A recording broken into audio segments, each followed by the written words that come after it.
What up, YouTube? What up, YouTube? What up, YouTube? It's your girl DeeDee. Welcome back to another live stream. I'm back, you guys. As you can see, happy Saturday. I hope y'all are enjoying your weekend. I'm back with another impromptu live video. I hope y'all appreciate these live streams, y'all. I told y'all I'm gonna do more lives. I'm gonna start coming in more, but it's kind of I don't want to promise anything because my schedule and my life is hectic with all these churn and this family thing. So yeah, I try to get in whenever I can. So that's why I say just keep your notification bell turned on so you will know when I go live or post new content or whatever it is, right? Because it might be sporadic. Okay. So just work with your girl, work with your girl. But I am happy to be here. As you guys come in, make sure you are hitting the like button, hit the like button, hit the like button as you come in. Make sure you guys are doing that. Also, if you are new to the channel and you like the content and you haven't subscribed to the channel, go ahead and hit that subscribe button. It is free to subscribe. All right. Make sure you guys do that. That definitely helps the channel out. What else I wanted to say? Oh, follow me on I'm streaming live on my second channel, you guys. Make sure you subscribe to the other channels, my backup channel as everybody calls it. Make sure you go ahead and subscribe to that channel as well, because I'll be posting more content over there as well. All right. So make sure you do that. Also, what else? I think that's it. Just hit the like button, y'all. Continue to support the channel, watch the videos that are on the channel, and share and like them as well. So shout out to Alex. What's going on, Alex? I am Alex What? Mr. AKW. Kennard, the DJ. What's going on? Eric Stiegel. How are you? Lorenzo Redman, what's going on? Lawan, the Scratch Off King. How are you? I hope everybody is doing well. Thanks to everybody watching, everybody in the chat. Make sure you chime in the chat. Also, if you want to support the channel via Cash App or Super Chat, make sure you go ahead and Super Chat to get your questions read. That will definitely help support the channel as well. So I'm going to stop talking. We're going to go ahead and get into the video. You guys see the title, Woman Says Her Sons Don't Need a Dad While Twerking. Actually, not just her twerking, but her twerking with the sons. And I'm going to play a clip of that real quick. And then we're going to dive into the other video that I have for you guys, another Kendra G reaction. Of course, those are always fun to react to. Shout out to Kendra G. Go over and support her channel if you haven't already. But let me play you this clip of this woman twerking with her sons, which I thought was ridiculous and insane. But and I changed the music because, for copyright reasons. But let me go ahead and show you guys this. This is crazy. Look at this. He said, "My sons don't need their father. I got them." And look at this.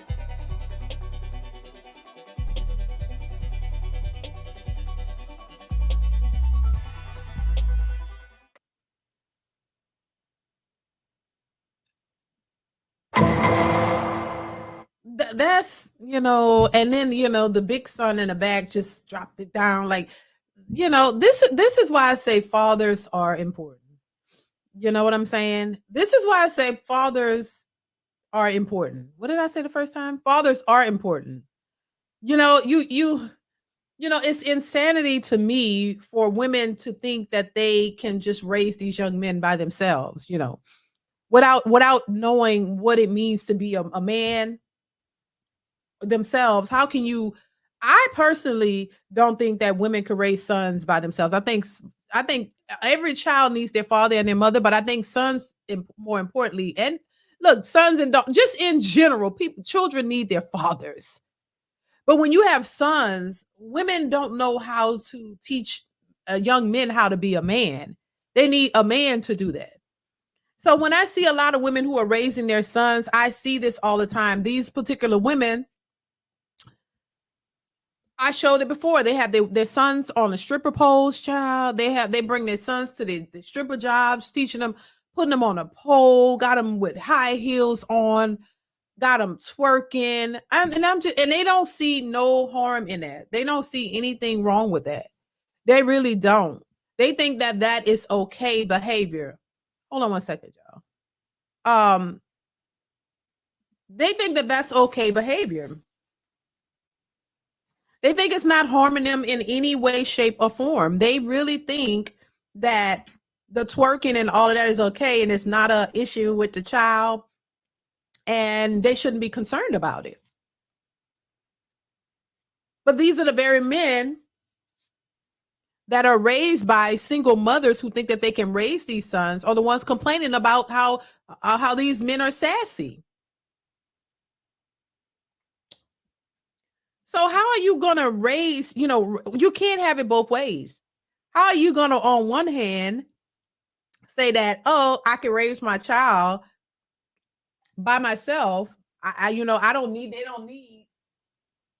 don't need a father. I had to take that lips color off, child. It was drying my lips out. But how on you one hand can say that your sons don't need a father, you got them, but then when they grow up to be what you would call sassy, you still don't want to take any accountability. You know what I'm saying? Like on one hand, oh, I can raise my sons. My sons don't need a father. We got money. I'm financially stable. I can take care of them. But not understanding that it takes more than money to raise a child. It's not just money. Those sons need to be taught how to be men by men.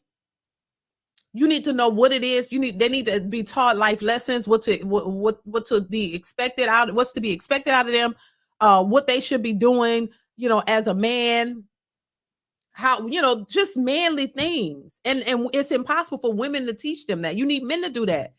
But you're around here teaching them these feminine ways, twerking and stripper pose and all this extra stuff that will not yield masculine, strong men. It will make them feminine because they're following behind you. Those boys twerking behind her twerk just like her. They walk like her. They was twerking just like her. She's the blueprint. She's showing them, she's setting them up for who they may be. And they have and their feminine traits are showing, but then when they grow up and they start to date, because if they're not, if they're not gay and they want to, and they're heterosexual men and they want to date women, the women going to call them sassy. They're saying it's a sassy apocalypse.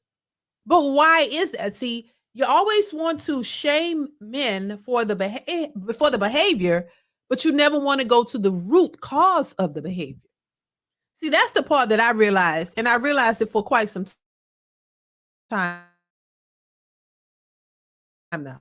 Put down or shame the behavior, but without going to the root cause of the behavior. Because the root cause of the behavior more than likely will point back to you, the single women who are raising the matriarchy, the women who are raising these young boys and taking over the households. You're in control. You're the lead of the household. So it goes back to you. But then they'll say, oh, well, that's not our fault because the fathers didn't want to step up and they didn't want to be responsible for their kids. Well, you didn't want to be responsible either, to the point that you decided to put your body out there knowing the risk that you were taking and not requiring marriage and a stable man for a stable household to raise stable kids. See, the priority was not the kids. Most people who end up single mothers didn't plan those children. A lot of them didn't plan a child with a man who wanted a child, who wanted to commit to them and create a stable household. They were worried about having a good time. Though a lot of these babies were out of a one night stand, a sneaky link, or hookup, or a situationship, or one night stands. These children didn't come out of a stable environment where you got married and y'all plan y'all pregnancies and you like, oh, to create your family. No, these were with men that were never with you. They never claimed you. They were never your mate or your significant other. It was just somebody you were sleeping with and oops, you got pregnant. Or maybe somebody that you wanted to have something serious with, but they just didn't see you in that way because you were only a smashing and how you smashing, you were just a smashing dash. You were not there somebody they wanted to be with. So why would they want to commit to you?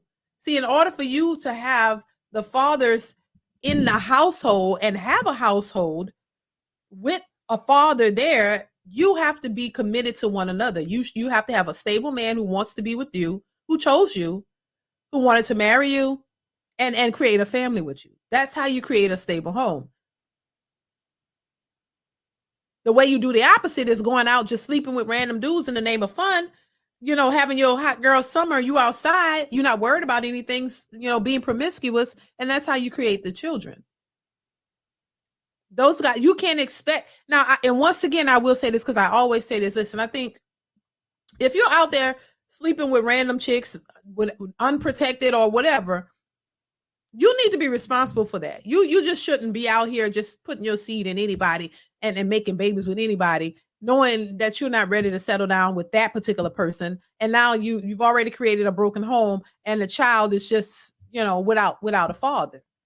So I don't think any man should be reckless with his seed. I don't think that you should be doing that.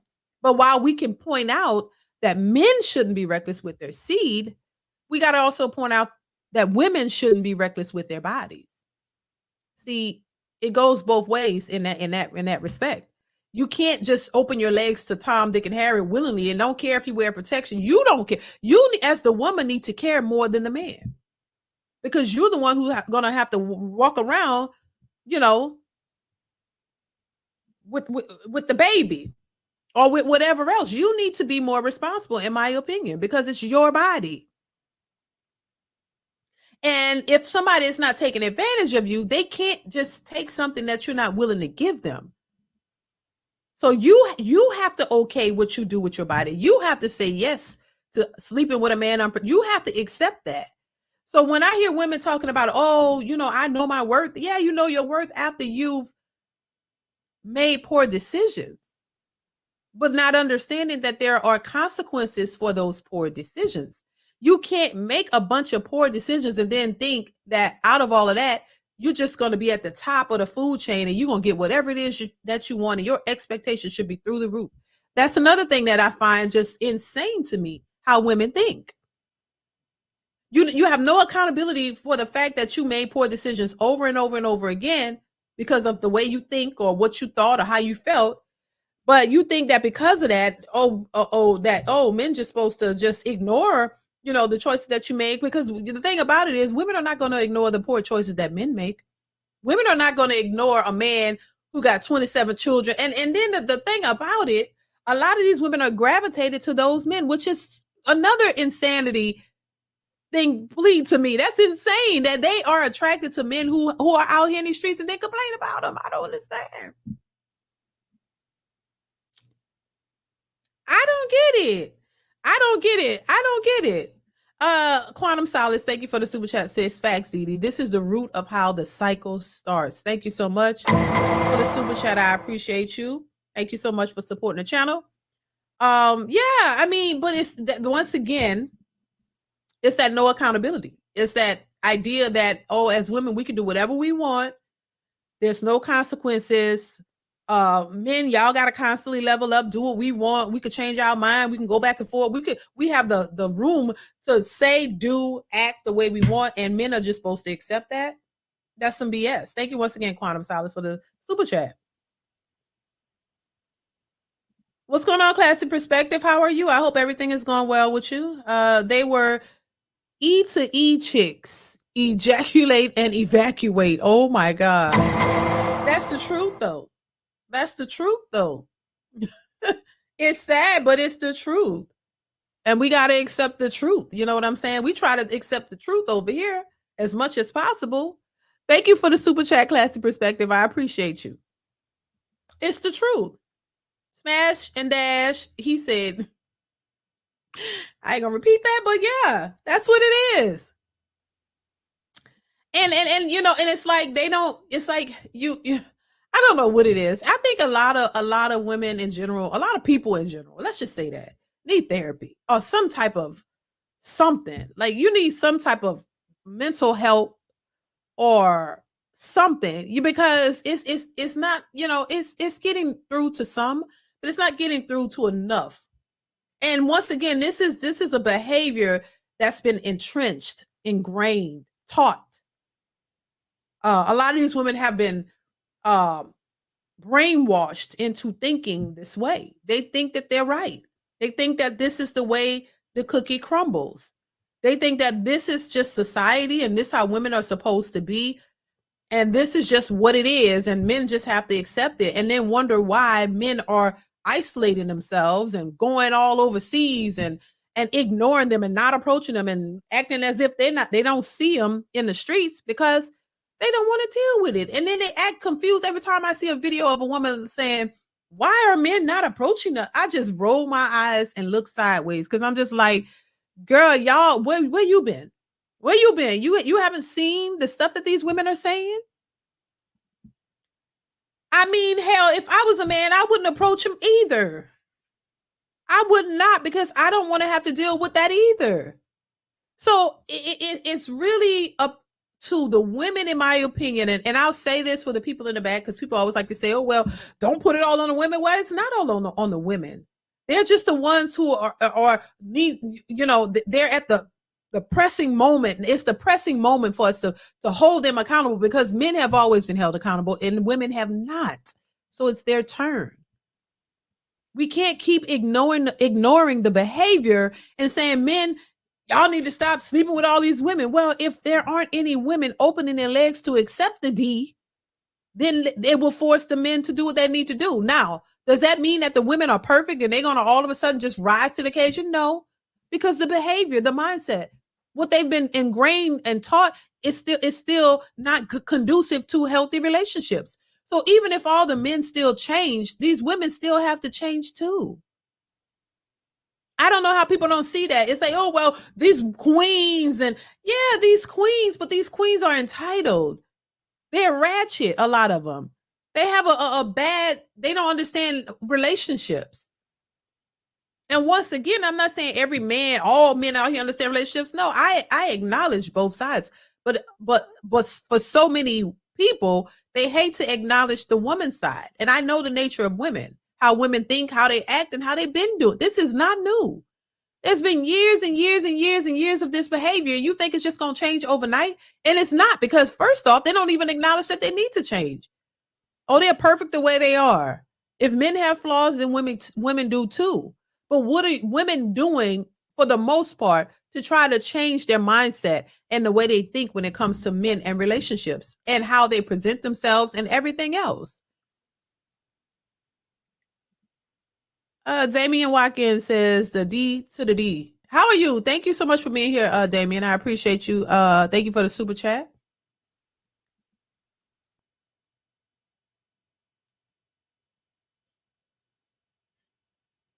But it's just it's crazy.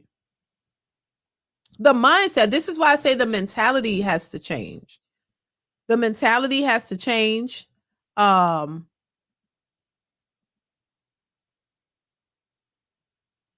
You gotta change the way you think. You gotta change that old mindset. You gotta change, start learning something new. The behavior that was taught to you is not the behavior that is conducive to healthy relationships. That's just that. And if you don't ever see that or acknowledge that, then it's not gonna help you to be better. It's not gonna help you to be better for relationships or anything else.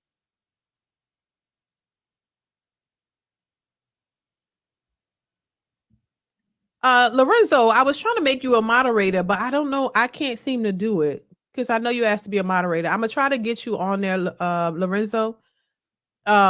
Just wanted to let you know that.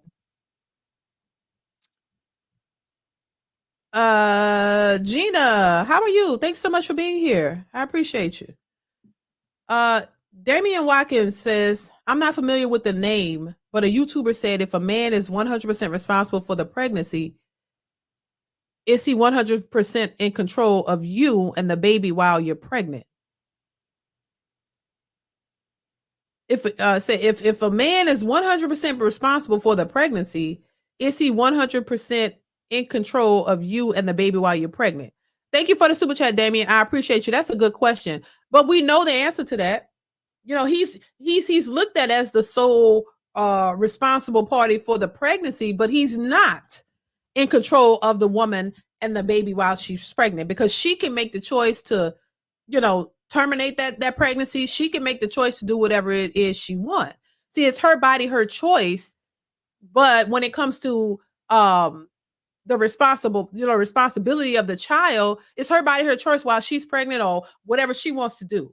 But it's not her body, her choice when she decides to open her legs and to get pregnant by a man. It's like, oh, it's his fault because he got you pregnant, but you have no fault in it when you agree to that. You see what I'm saying? It's insane. So he has the tools to knock you up and get you pregnant. You have the womb for him to enter and get you and carry the baby, but it's somehow all his fault because he just got you pregnant. Like he just stood there and looked at you like there's some type of, I don't know, telekinesis. I don't know what the hell, something where he just look at you and get you pregnant and he forced you to stare. Like, I could see if you could get a woman pregnant by staring at her. Like you just stare at her and you don't have to do anything else. And she turns away and you force her to look at you and then she pregnant. That would be one thing. But no, you're not, the man, he's not forcing himself. You are allowing it. You're accepting it. You didn't care. You wanted, you got enjoyment out of that process too. So you are just as much responsible. But see, it's my body, my choice when you want to do whatever it is you want to do, to get rid of the child. But it's not your body, your choice when you open your legs to receive that in order for you to even get pregnant in the first place. It's just ridiculous. Charles Finney, thank you so much for the super chat. I appreciate you.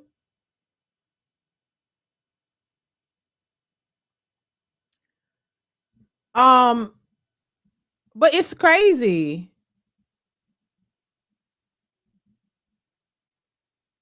It's crazy. Gina says, I'm good, Dee. Thank you so much for making this possible. Really appreciate it. Thank you so much for being here. I appreciate you as well. I'm trying to make you guys a moderator, but it's not working. I'm gonna get it though. I'm gonna get it done. What the hell? I'm gonna make you'll be a moderator and also I wrote it down. Oh my God. Lorenzo, and what the hell? I'll add you guys.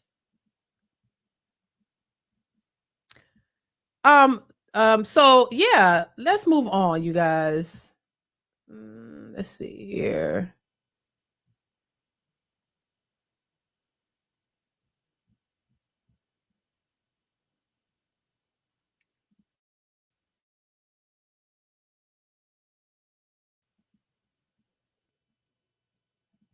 All right, so let's move on. Oh my God, congratulations. You down 50 pounds. Dang. Congratulations to you. That's pretty darn good. But let me stop talking. Let me go ahead and get into. So I played that first clip. Let's go ahead and get into this video. Make sure you guys are hitting the like button. Hit the like button, you guys. Let's see here.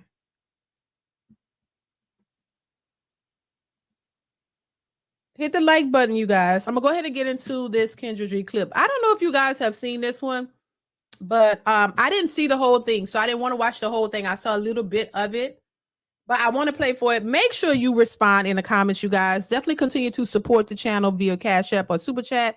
That definitely helps the channel to grow and move forward, you guys. Before we get, thank you, Quantum Silas, for the Super Chat. I appreciate you. Thank you so much for the generous Super Chat. Says, on a personal note, I am too terrified to flip and dip with the women in America. Hell, I haven't dated in the States for 9 years. Wow, 9 years plus.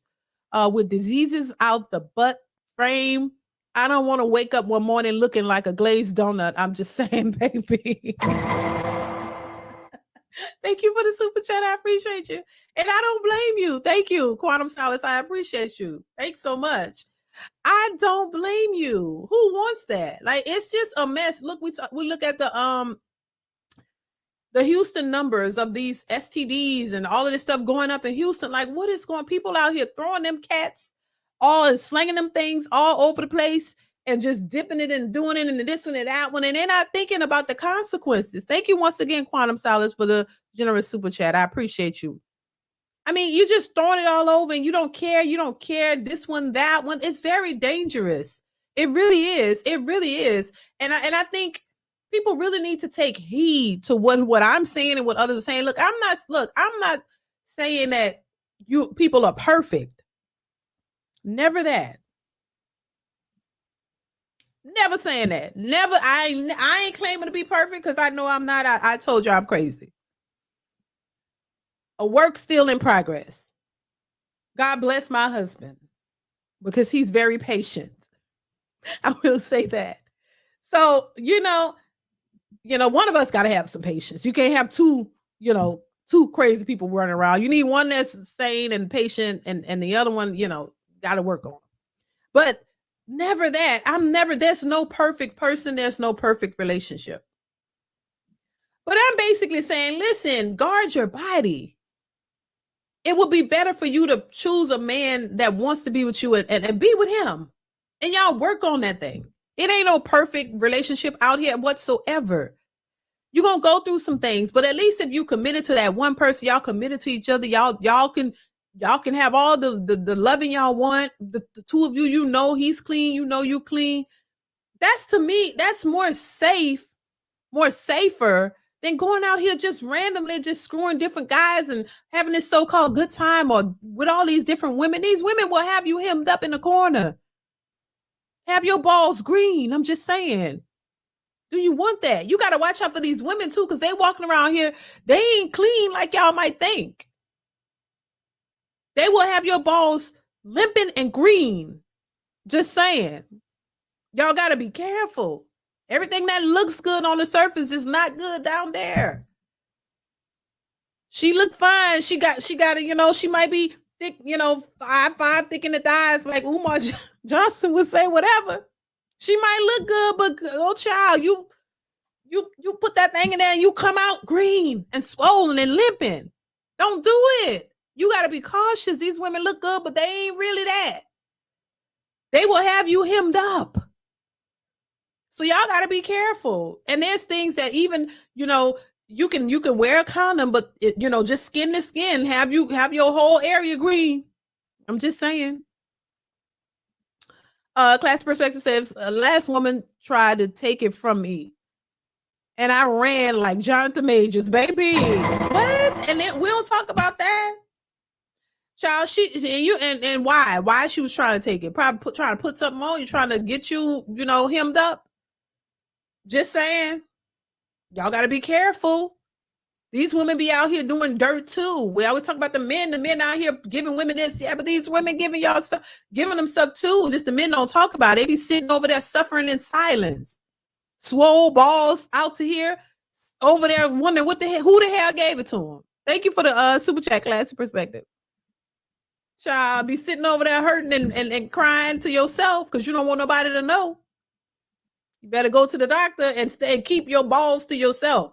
Class Perspective says, guys, be careful. D is not lying. Some of y'all come to the hospital smelling like bad jerk chicken. Oh, Jesus, Lord. Oh, yeah, that's right. Class Perspective is working. You're a doctor. He's a medical professional. So listen, I'm just saying, y'all better be careful.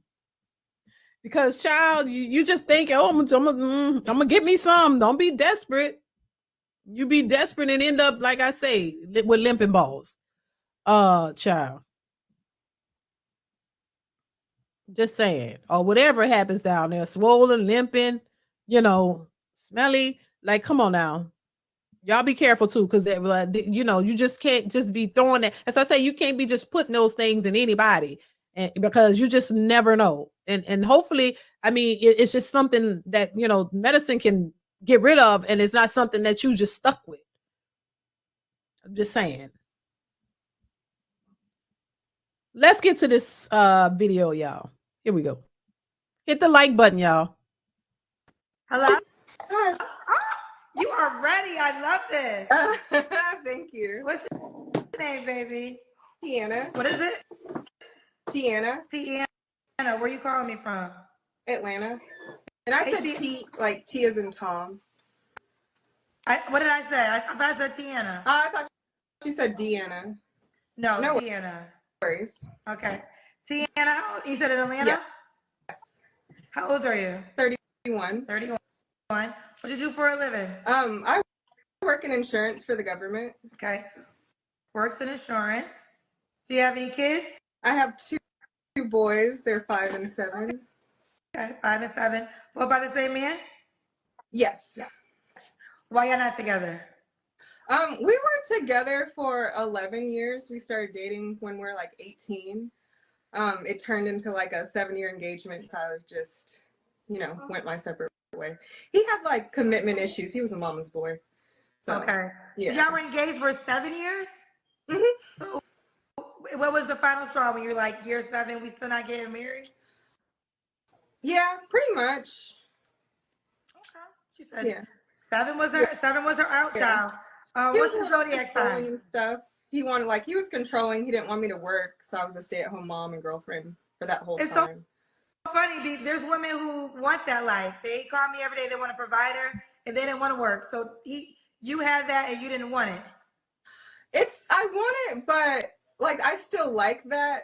But there has to be a balance. You know what I mean? Like I want to be able to still like have my own hustle. Like I wanted to go to law school instead. He was like, I don't want to marry a lawyer. So. Well, and see, that's the dilemma. That's the dilemma right there. She had a man that wanted her to be a housewife, be at home, take care of the home while he go out and work and take care of the bills. A lot of women have had that, but they didn't want it. You wanted to have your own hustle. You want to do your own thing. You didn't just want to be at home with the kids. That gets boring, and that's not a real job to a lot of these women. It's a thankless job, but it's also a rewarding one because you're able to take care of your kids and make sure your kids are good. That's important. There have been so many people who have not been able to have that and have to send their kids off to daycare or didn't have sufficient people to take care of their kids while they go to work, and they worry about that. So to me, one of the best things was being able to be at home and raise my kids, even though it was a lot of work. I can sit back and be grateful and happy and be blessed with the fact that my kids didn't have to go through any trauma or worried about somebody taking advantage of them when they're little, being molested or abused and stuff like that. That actually goes on in daycares, with other relatives. A lot of this stuff happens. And so, if you're concerned about that, which I was, I'm like, nah, I want to be at home with my kids and make sure they're good because nobody's going to take care of your kids better than you. So, and it was a lot of work, trust me. And nobody said it was going to be easy, but it's a rewarding thing. Now, most of my children are grown, and they haven't had a traumatic experience like that of somebody taking advantage of them. There's so many. When in our time growing up, it was rampant. It was happening. Mostly everybody I know has been like either touched or molested in some way by a family member or by a stranger or a mama's boyfriend and things like that. So, seeing that growing up, I knew, I don't want my kids to have to go through that or have them at the daycare or by somebody and somebody touch them or do something to them, because that was going to be a bad situation. And so, I don't, it's like women say they want that, but then when they have it, they don't want it because they want to be outside. They want to work, but once again, they want to work when they want to work. See, you want it easy. I don't think they want to go through anything. And life is full of ups and downs, but they don't want to go through anything. You want your life to be as easy as it possibly can. And you get all the benefits out of it, out of every situation. So it's like she had a man when she was at home. She didn't want that. He wanted a housewife. He didn't want a lawyer because otherwise I'm pretty sure he would have went with a lawyer. He wanted a woman to be at home with the kids. That's what a lot of men want. Honestly, if they could have it their way, a lot of men want that. Not saying that you can't have a side hustle or something like that, because you can if time permits. But mainly the man wanted somebody to be at the house, and she had that. And you have women out here saying they want a man to pay all the bills, but they want it in their way. They don't want it to where they're at the house with the, maintaining a household and cooking and making sure there's healthy meals for the family and making sure the things at home are taken care of are all on point. They don't want to do that. They don't want to do that. They don't want to be no housewife for real. You want to be outside. You want to do a little something, and then you want to go work and make your own money and keep your money while he continue to pay all the bills. That's just what they want. Let's continue. You don't want to marry a lawyer. yeah, I was just like, well, then, you know, I'll just go my separate way and go to law school.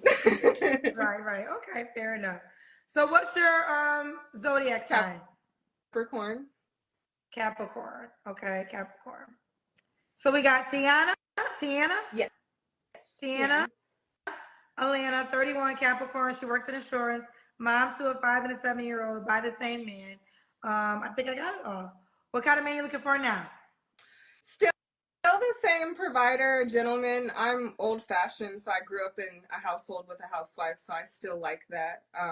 But just more of like a balance. Because that's confusing, because you literally said you had that, but you didn't like it. So what is the, you want to provide, but you said you just want to go to law school.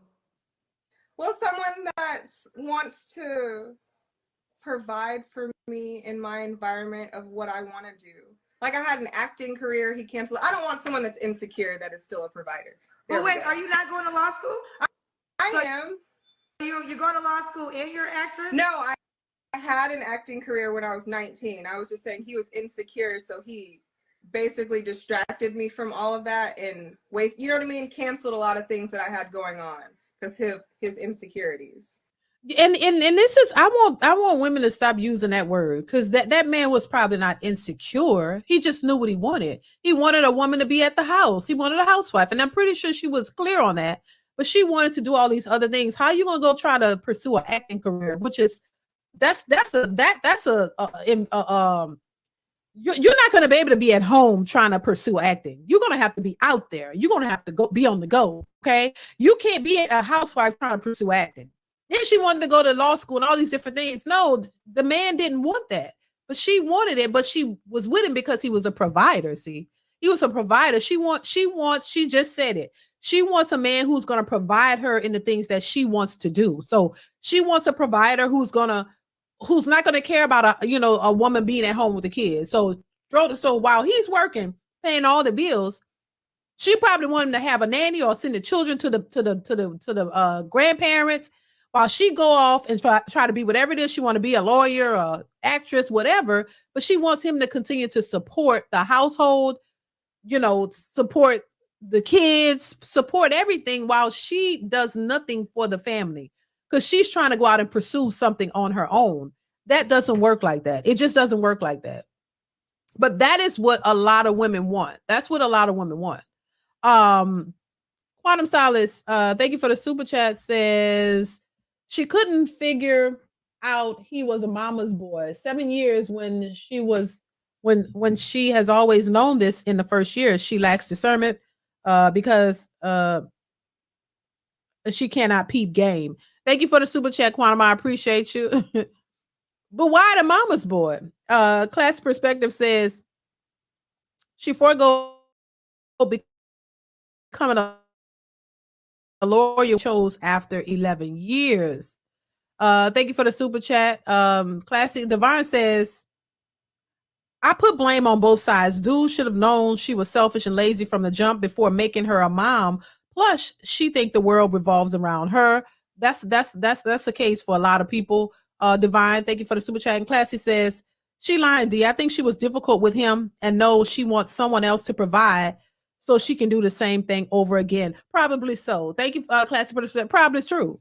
That's why I say and the thing about it is, a lot of men, unfortunately, you guys, I'm not trying to be mean, but a lot of men don't be getting the game that these women be putting out. Because a lot of men didn't think that women was this conniving or this selfish. A lot of men didn't believe that women were this selfish. And now social media has shown men that women are very selfish, entitled. They don't give a damn about your feelings or what you want or what you have to say. It's all about them.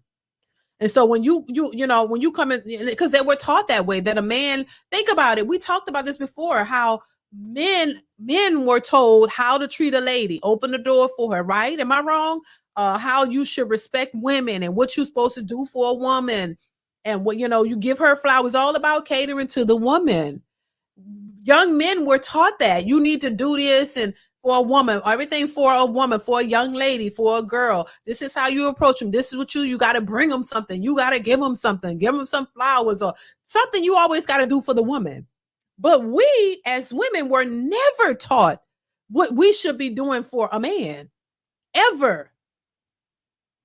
The only things we were told was you need to not depend on them. Don't depend on them. Get your own money. Take care of yourself because you don't need to depend on no man. That's what we were told. Y'all were told something to help and benefit women. We were told to do things that will help and benefit ourselves.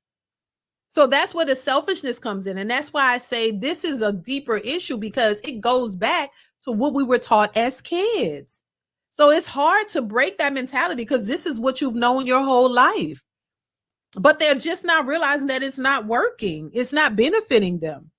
But they're still stuck on it because they can't believe that this is not working. But this is what our mothers and even some fathers and grandmothers have told us our whole lives.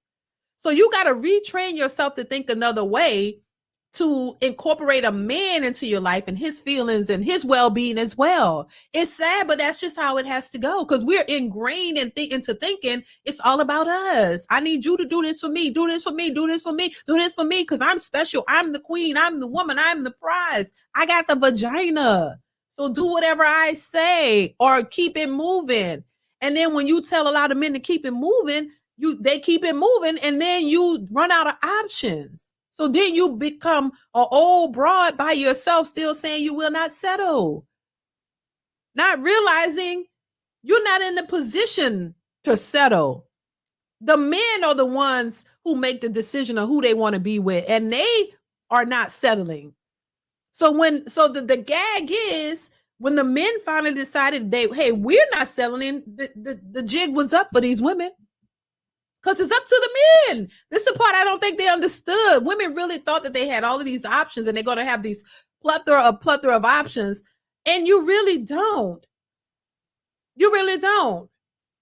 And I say, listen, there are a small percentage of women who get these opportunities, who've been married several times, who've had opportunities to get married several times. And I'm like, God bless them. But that's not the majority. You know, I know women who've been married more than 3 times, married still. So some of these women are lucky or fortunate or whatever, where they can get that opportunity, but that is not the majority of women. Most women aren't out here just getting these high value men back to back to back to back to back. No, they're not. So you don't want to follow that because that trajectory, because that may, that's going to yield you single, bitter, and by your lonesome. So it's just interesting to see. Quantum Solid says you are 100% on this one, DeeDee. I definitely never knew women were like this until seeing it all on social media. I think social media. Yeah. Thank you once again for the super chat, Quantum Silas. Yeah, it's true. And I've heard men have come on my panel and said the same thing, that they never thought women could be this way. And I think it had to take social media. And it had to take men going through these experiences with these types of women to realize the nature of women. And for a woman to take you for everything that you work hard for, a woman to leave you, and not give a damn about your feelings or the children or anything and just walk away. That's unfortunately, men have to see it that way when these women have really just showed their true nature and their true colors and showed them who they really were. That's how a lot of men had to see it, unfortunately.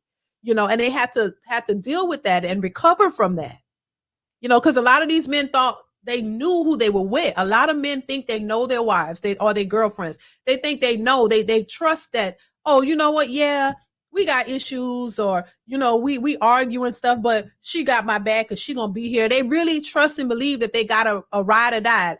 I mean, somebody who's there, gonna be there. And then until she show them otherwise. And the red flags are there. All the signs are there, but I think men just hate to believe that this is the nature of a lot of women, and it is.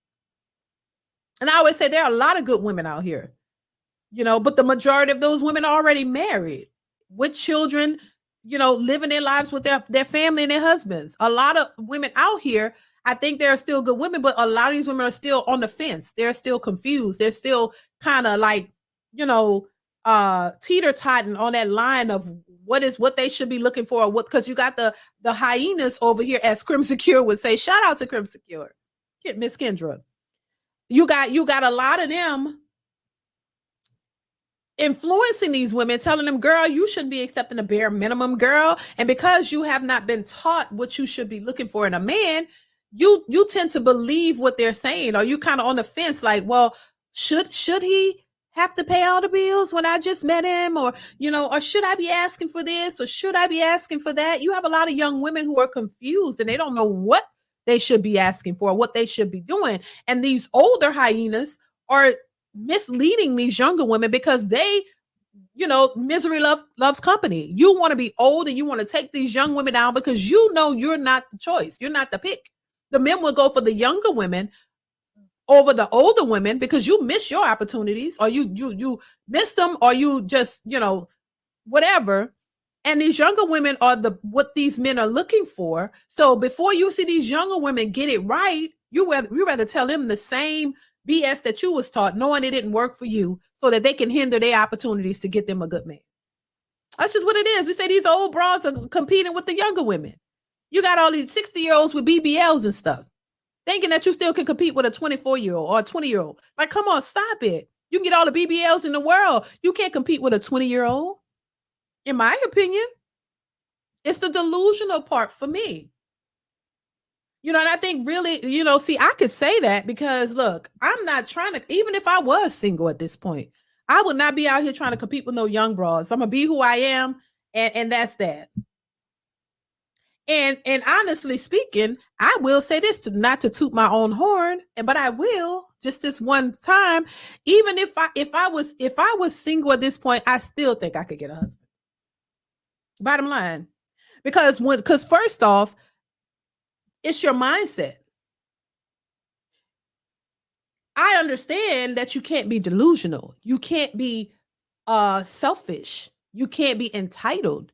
It's all about your mindset. These men run into a woman that's attractive, don't have this delusional mindset, who's wanting to cooperate, understand what men want. You better grab her up. Grab her up. But the mindset is what's keeping these women single.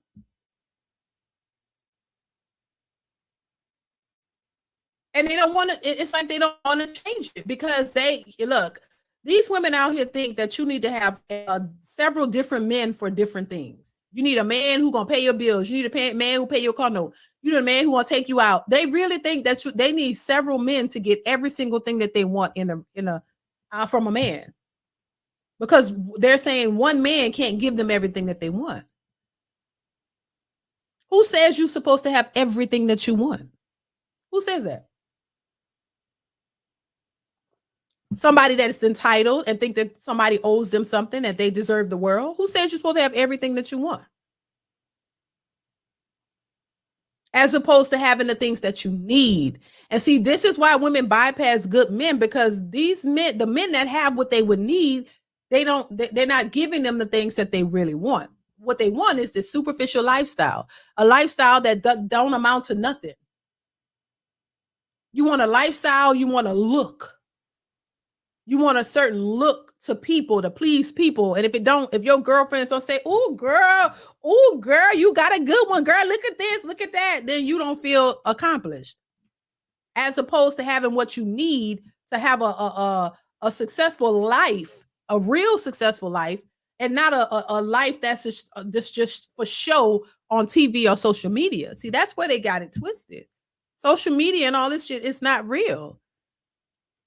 And if you're trying to portray a certain lifestyle that is not real, that's a facade, then you're absolutely doing the wrong things.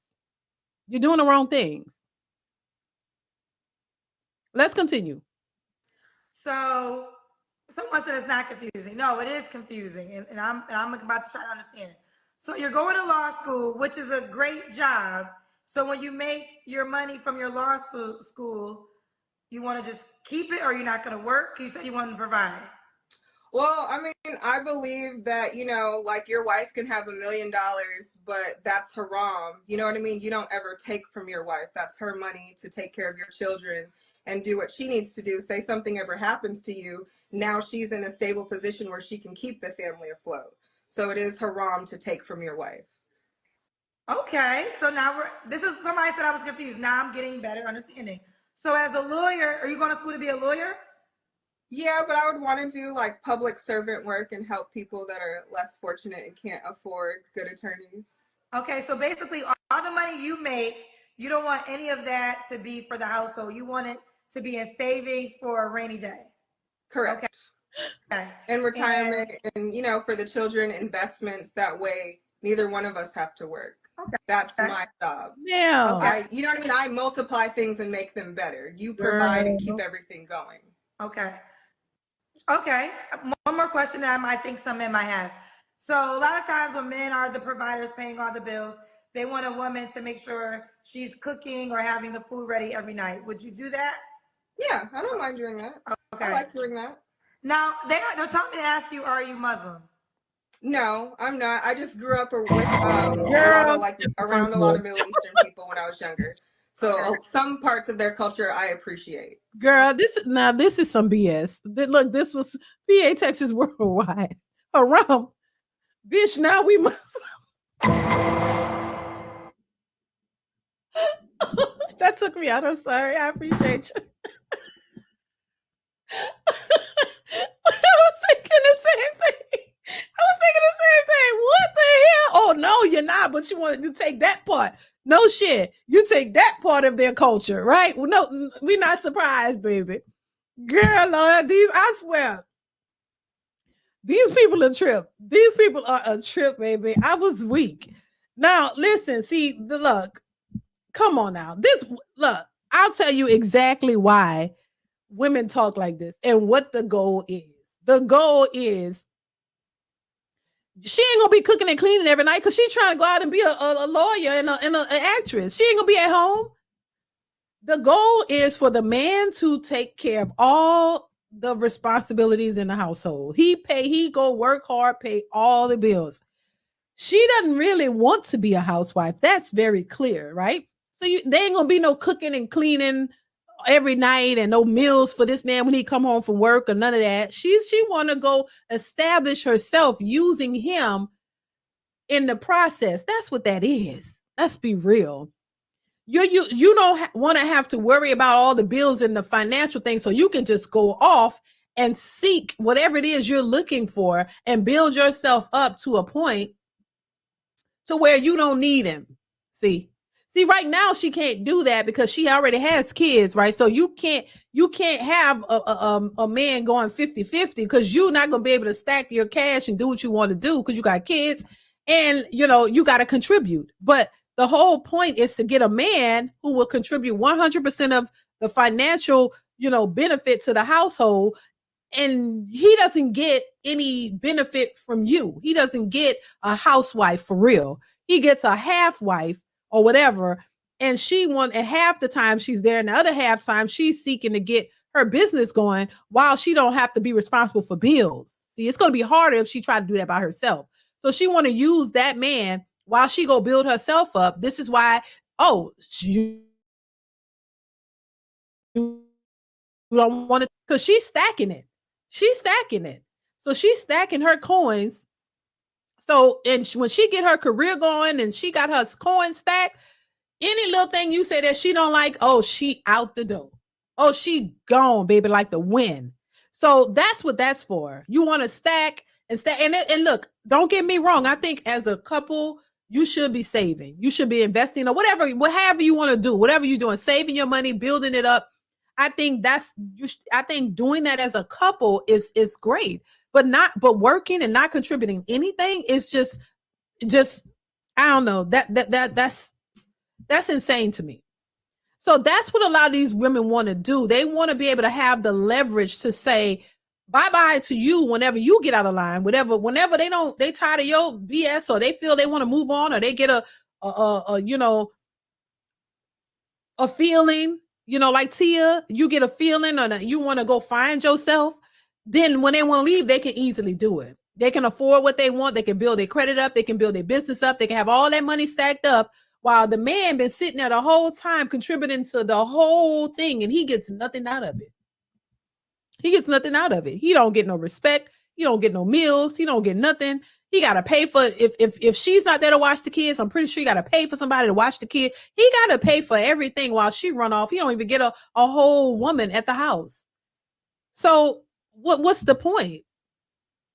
That's probably why they're not together. So she had a man who wanted her to be a stay-at-home wife, and she didn't want it. She fumbled that, and she want to go out here and pursue a career. She's gonna have a hard time with that. But see, now she's looking for another sucker to come in and do the same thing so she can continue her efforts. Because she can't do it by herself. See, this is the part they don't want y'all to know. You see, this is what the whole I need a man to pay all the bills because why we got to be roommates, child, because y'all are two adults. You got to take care of yourself. You can't, this is insanity. It really is. And they'll find any dude who will fall for it they'll take him. Adrian Robertson says she actually right though. Add to the man. Rest is extra. I guess that's what you're saying. Thank you so much for the super chat. I appreciate you, Adrian. Quantum Solace says they run away with haste from order and structure, even if that order and structure is beneficial for their overall existence of progression. Exactly. Thank you, Quantum, for that super chat. Exactly. See, they don't care about that till they get older. It don't hit until they get older. When they're older, then they realize what's important. You hear women right now saying they want to do 50-50, which I have that video coming up soon. I'll be posting that on the channel where women are out here saying they want 50-50 now. Classic Perspective says she's stacking to divorce to take your coins. Thank you for the super chat, Classic. Once again, I appreciate you, brother.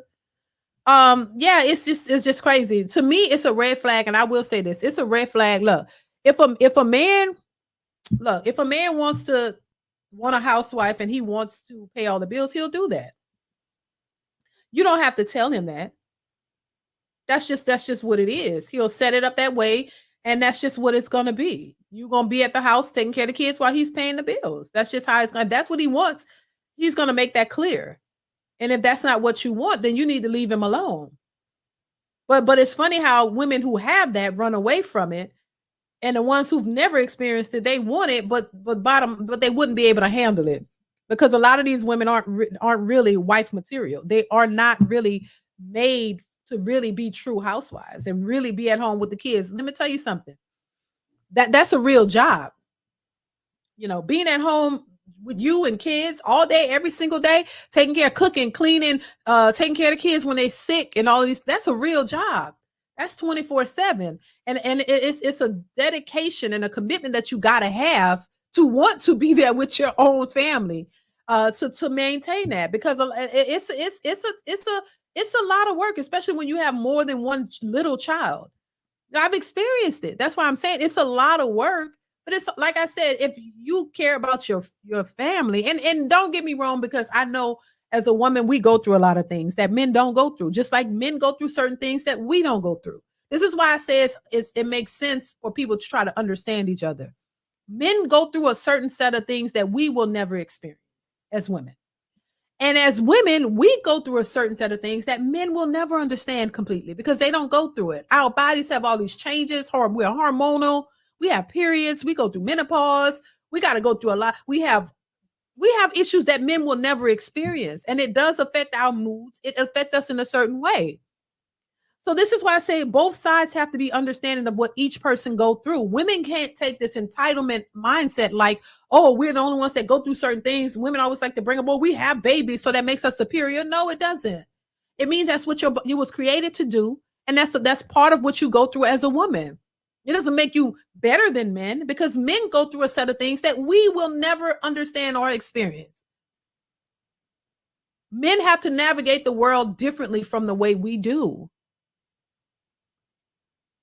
And we have things that we have to deal with in a certain way too. But one is not better than the other. It just means that it's different for women versus men. And if we can come together and understand the differences, you can work better with the person and not look at it as, oh, I'm better and have all these unrealistic expectations of what you think a man should be providing, while you can just sit back and act as if you are not supposed to be providing or doing anything yourself. That's not a balanced situation. And I think in order for relationships to work, we got to both understand what women go through. I say this to men too. Men say women are emotional and they think with their feelings, and we are. So I always say, look, we are emotional creatures. We do have our feelings, and we do think a lot, and we do feel a lot. So knowing that, you got to understand, when you get in a relationship with a woman, those thoughts and those feelings aren't the way it's not going to change. That's not going to go away. You got to have some empathy for women as much as women have to have empathy for what men go through. Our moods and our feelings, that's a part of us, but it can be regulated. That's where you have to understand that you just can't make a woman turn to a man, because she's not a man. So a woman is going to be a woman. She doesn't have to be difficult, but she still have emotions and feelings. That's a part of our DNA. But the balance of having a man who's supportive and a woman who's supportive back can regulate those issues, and because you have understanding and you have empathy and love for the person, so you understand what they go through and you support them through it. And that goes for men supporting the woman that they love and women supporting the men that they love. But oftentimes I see with women is they don't have that same love and empathy and support for the men. It's like, oh, you're a man.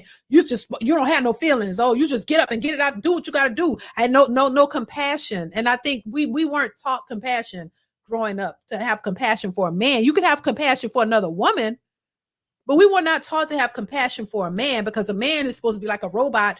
And I don't know what they said, how they painted it as these men, just no empathy for them. He's a man, get up and do it. You need no help. You don't need nothing. Just go and do it. And that's far from the truth. I think as a woman, you can offer help and support to your man.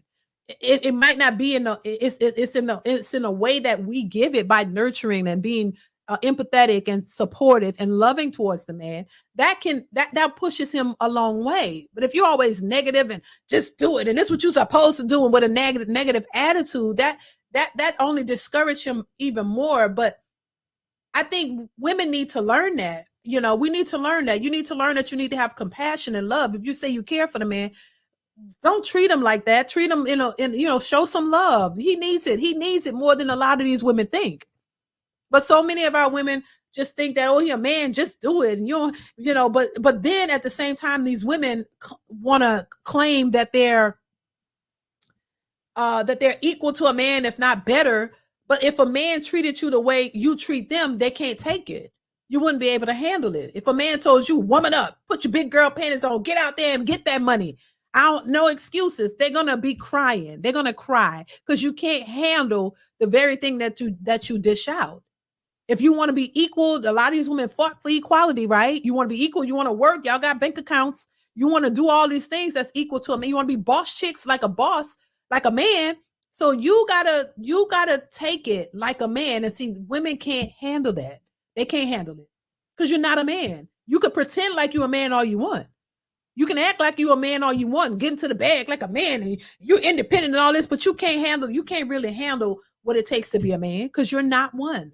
You can pretend all you want, but it's never going to work. They can't handle. This is why they can dish it, but they can't take it because you're not meant for that. Men have been scrutinized for the longest. They've always been told, man, you got to go out and get it. You can't be no bum. You can't be the men have always been told what they needed to do, but not, it's not the same for women. But you want to be equal to a man, but you can't handle it. You just can't. Let's continue. Okay. Now you do have 2 boys. So when you go into the next scenario, so you want this man to provide for you and your 2 boys, correct? Correct. Okay. I mean, they have a dad that provides for them, but Well, you want a man. I mean, you're telling me you don't want to pay no bills. So if you move into a household and this new guy who's not their father, he will be providing for them because he's paying all the bills in the house that they would be living in. Correct. Okay. That's what she desires. Now I'm gonna let you respond because there's gonna be some people and some men, or majority men, they're gonna say that, okay, you want me to provide for you and your 2 kids, and you make money and you keep it to yourself, and you actually had that with the children's dad and you didn't like it. So what would you say to the man that thinks that's kind of crazy? I mean, maybe I'm just not your cup of tea, you know? I don't know. Girl, you're not gonna be you ain't gonna be the cup of tea for a lot of men. Because you're confused, in my opinion. No shade to this woman, but look, you seem confused to me. You had what you said you wanted, and that didn't work out because you probably was just selfish. You got to realize it's a selfish mentality. This is why I say to women, y'all got to look at yourselves. You got to stop going out here trying to date men with this selfish mentality and not acknowledging that it's you. You had a man who was taking care of you and just wanted you to take care of the household in return, and you didn't want that. So now that relationship is done because he probably didn't, like she said, he didn't want to accept that you was out here trying to be, go out and work, and he wanted a housewife. So it didn't work out. So now you're back out here still trying to do the same thing. And now you want a man, now you have 2 kids that you're expecting this man to take care of. So now you got extra, you and 2 kids, and you probably want him to pay all the bills so you can stack your money. No, ma'am. You think these men are paying attention to your history? And it's another thing. I think a lot of women don't realize that everybody see your history. When you're talking, men are paying attention to what you're saying, and they're looking at that as a red flag. Like, ma'am, no, ma'am. You had a man who was taking care of you, and you walked away probably. Yeah, I'm assuming she walked away. If he walked away, good for him. But usually the women walk away, and that wasn't enough for you. So now that's a red flag to the next man. Like, now you got 2 extra kids. Like, come on now. Quantum Solid says a lot of these modern women are of a how do you say that word?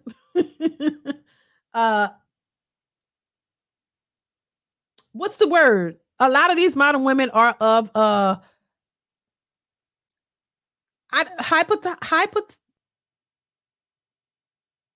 hypnotized mind, hustling backwards, slamming their heads against the wall, hoping for better results.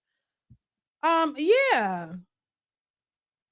And did I say that word? Are you talking about a lot of these women are what is it, hypnotized or I can't say the hypnotized word. I can't say that word. Hustling backwards, slamming their heads against the wall, hoping for better results. Exactly. Exactly. Thank you so much for the super chat. Yeah, it's like you keep doing the same old thing, thinking that you're going to get a different result. That's what insanity is. You keep doing the same thing, thinking that you're going to get a different outcome because you don't want to change. Oh, hypnotized. Gotcha. A lot of these modern women are of a hypnotized mind, hustling backwards, slamming their heads against the wall, hoping for better results. Gotcha. Hypnotized. All right. Yeah, I agree.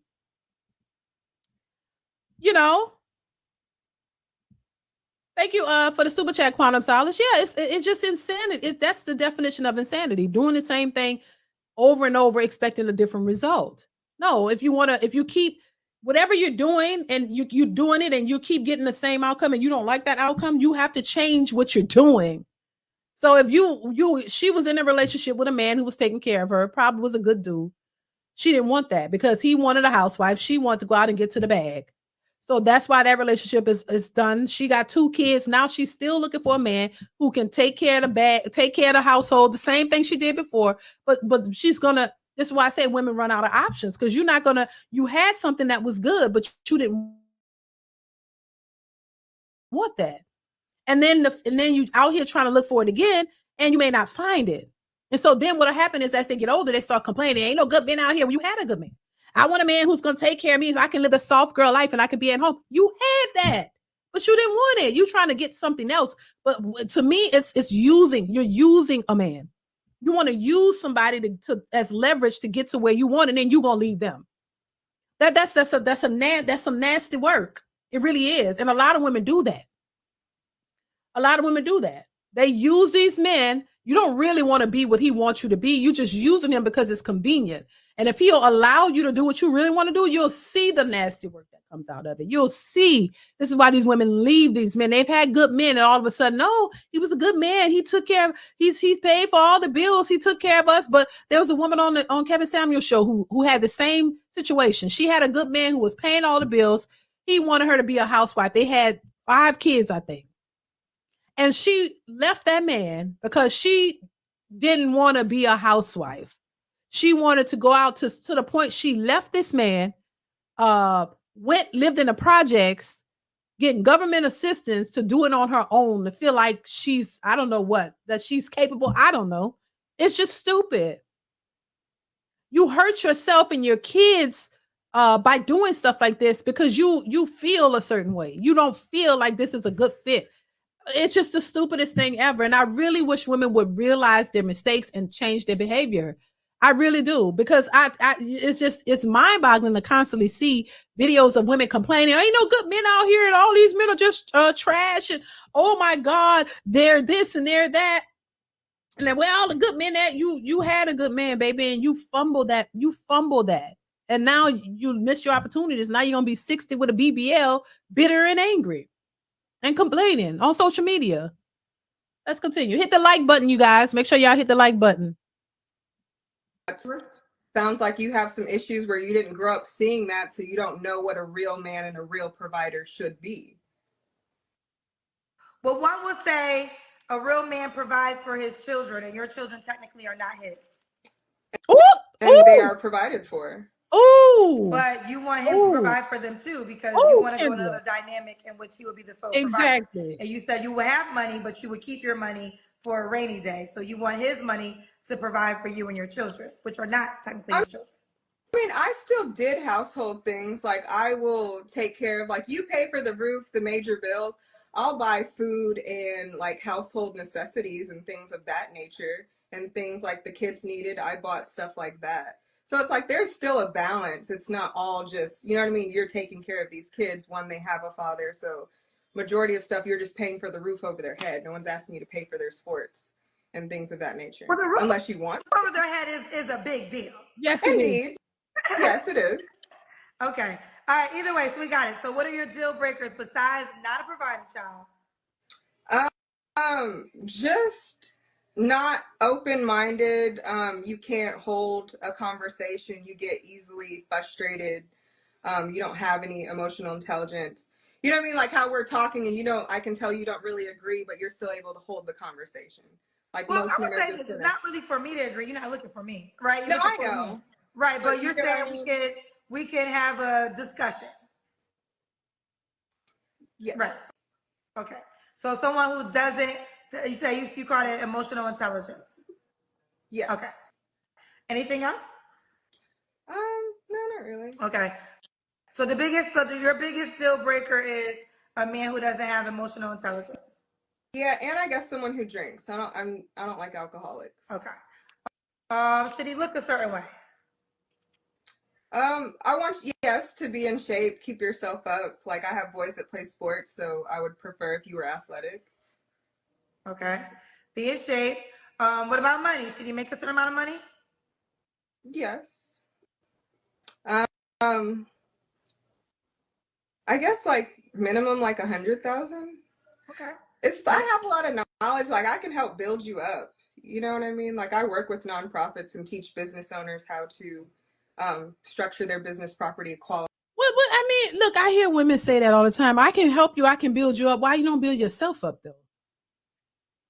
Why don't you build yourself up? So, if she was out here looking to be a lawyer, and why they can build a man up so much?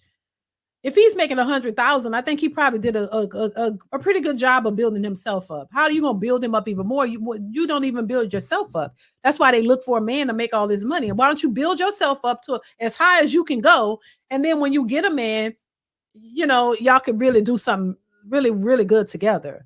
It's crazy to me. Divine says, honesty, I guess honesty is the best policy, and Kendra is never honest with these women about how they move. All the pandering is going to backfire. This woman is messed up. Thank you for the super chat, Divine. I appreciate you. Quantum Solid says, funny you said this, DeeDee. Little do these women understand is that universal law and order always circle back onto them and bite them in the ass tenfold. When TMH creator give you a blessing, you better cherish it. Thank you so much for the super chat, Quantum Solace. Once again, I appreciate you so much. Yeah, I mean, listen, they don't get it. They don't get it until they're older. Like I said, you see all these old broads out here crying, talking about ain't no good men, child. It's just crazy. It's crazy.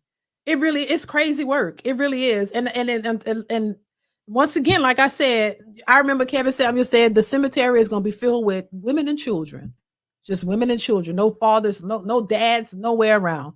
He said you can go to look people look. I saw this video of this. What is it? What was it? A singles meetup or whatever, and no men showed up. Once again, this is this is the running theme. This is a common thing. These men are not going, they're not entertaining these women like that anymore.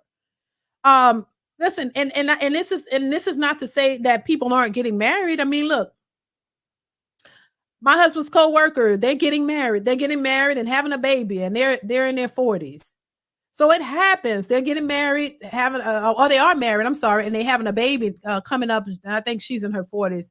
So it happens. You know, there are people who are getting married in, you know, older and stuff like that. But you know, the majority of these women out here and these men are out here separated. It's separate because of this very mentality. These women are walking away from good men who they could otherwise build with. They're walking away thinking that they can get something better.